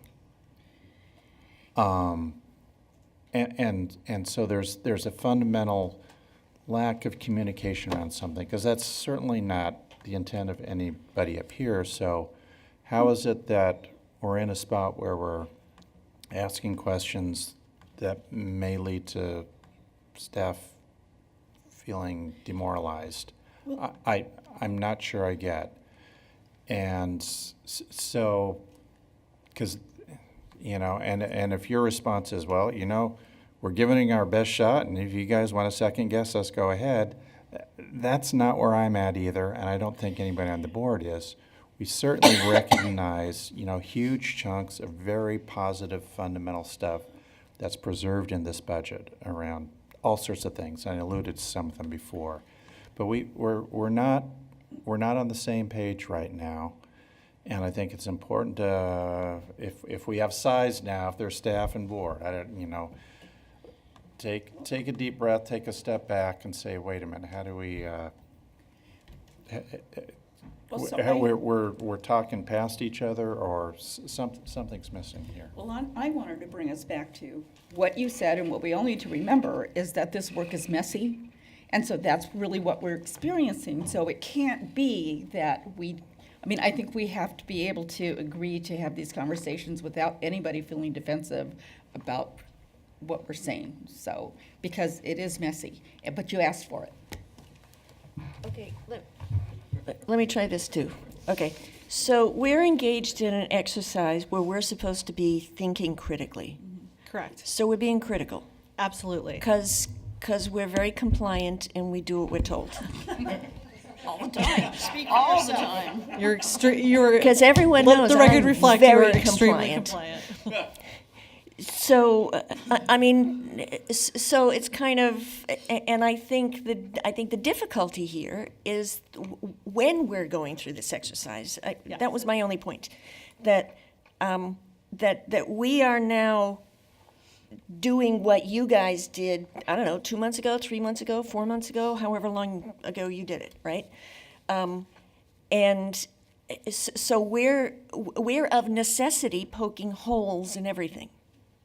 Okay, so lest there be any misinterpretation of what I'm saying, I think the headline for this budget is, in spite of a $17 million shortfall because of persistent, terrible funding from the state, this district, this administration has managed to come up with a budget that not only protects classrooms, but also makes investments in critical areas that have been catastrophically underfunded for decades.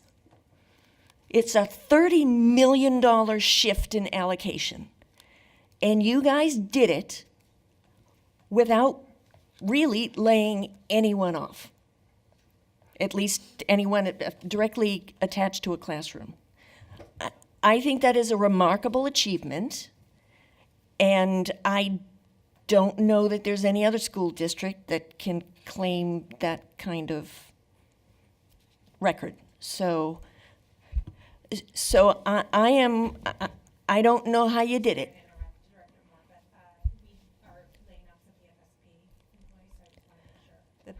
So, okay, so I corrected myself and said anyone directly associated with a classroom.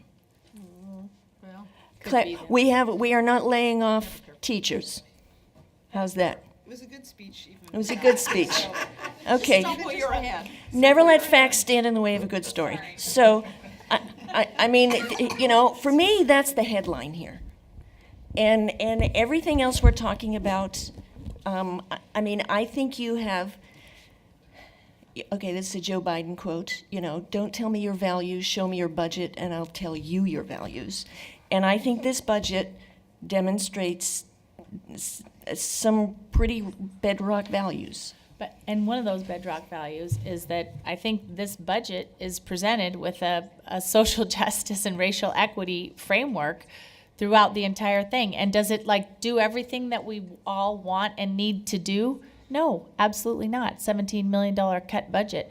But the explanation for the justification of the cuts and the ads is really all through a racial equity, social justice framework.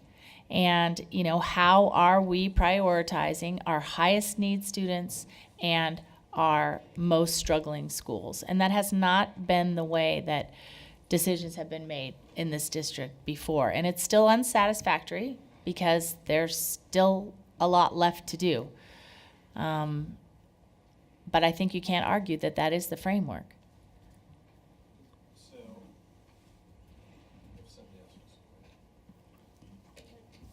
Okay, so looking ahead, multi-year discussion starting in July, and maybe explicitly getting to a point before you actually sit down and put on the green eye shades and do numbers of saying, okay, so as we dive into actual numbers, I'm hearing A, B, and C, and while we'd love to do D and E, ain't gonna happen with the money. That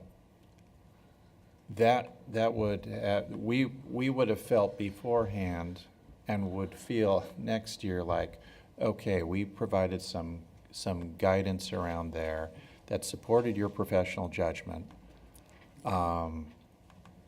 And then you come back with all these numbers and we go, yeah, good to go.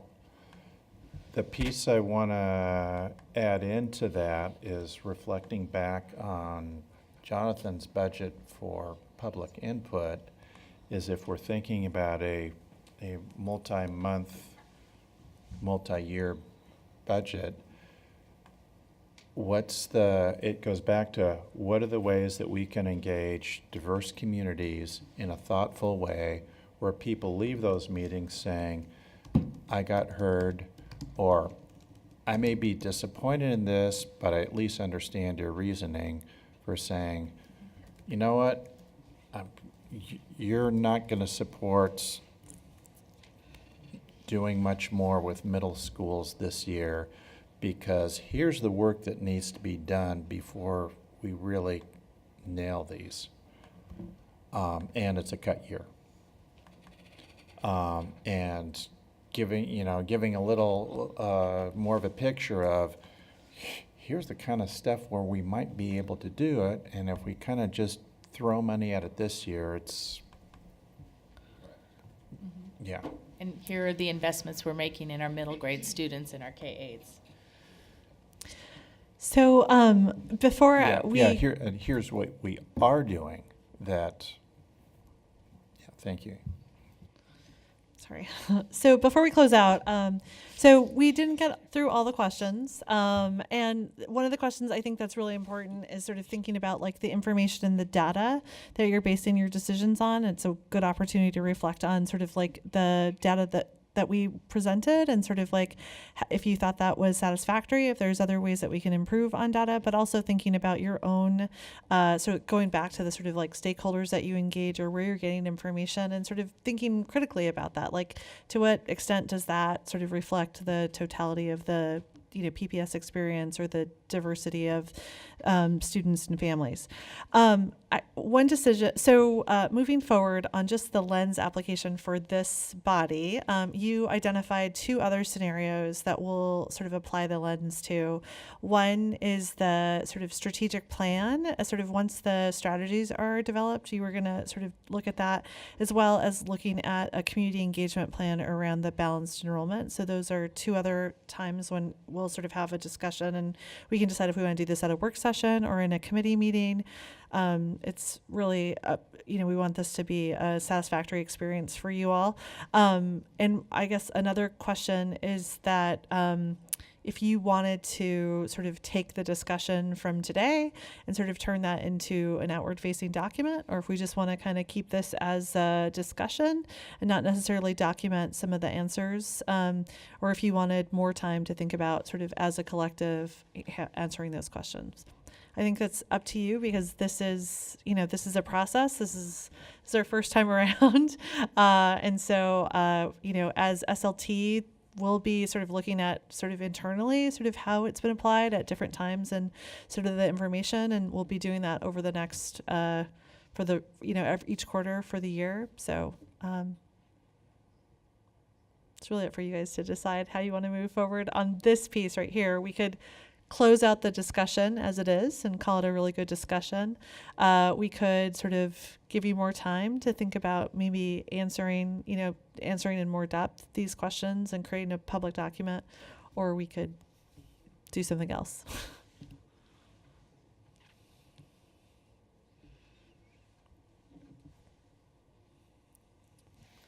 Okay, I'm going to make a suggestion that we close this out. And if anybody has any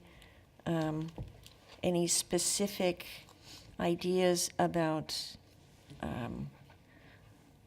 other immediate work that we want to do along these lines, let Julie and me know. I think it's going to.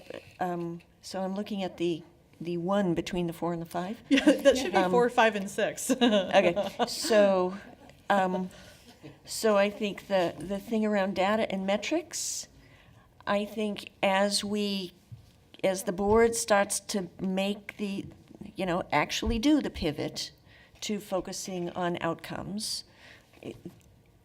one of the things that we're going to have to do is really figure out what metrics are we going to use. Mm-hmm. And we're going to have to apply the racial, what are we calling it? Racial equity and social justice lens to our discussion around outcome measures, mm-hmm. And what kind of data we're going to need to as indicators. I think that's going to be like the crux of what we need to do when we're talking about outcome-based goals for the district. Yeah, so I think that's really important because a lot of the discussion has been focused on inputs. And I guess part of my just sense of living in East Portland is I'm seeing the outputs not happening, and so it's wanting to adjust the inputs to get to the outputs. So I think that's defining the outputs, and that's the wrong term because it sounds like a factory. But what it is that we want, and then how that translates back versus because I say we can talk all about I look at how much money MLK gets per student, and they get twice as much, but the outcomes aren't twice as much as other schools, and so I think to reframing it that way. I think if it's possible to somehow package up a little bit what we talked about, because I think a lack of acknowledgement often from the board of decision makers of what people perceive as maybe inequities, or somebody's impacted, it's not being addressed, just furthers the harm, because it's I'm going to have to go scream at them because they're not listening, or they don't acknowledge that there's some harm or something hasn't happened in our community, and I think by acknowledging it and there's a path forward changes how people will interact with the district.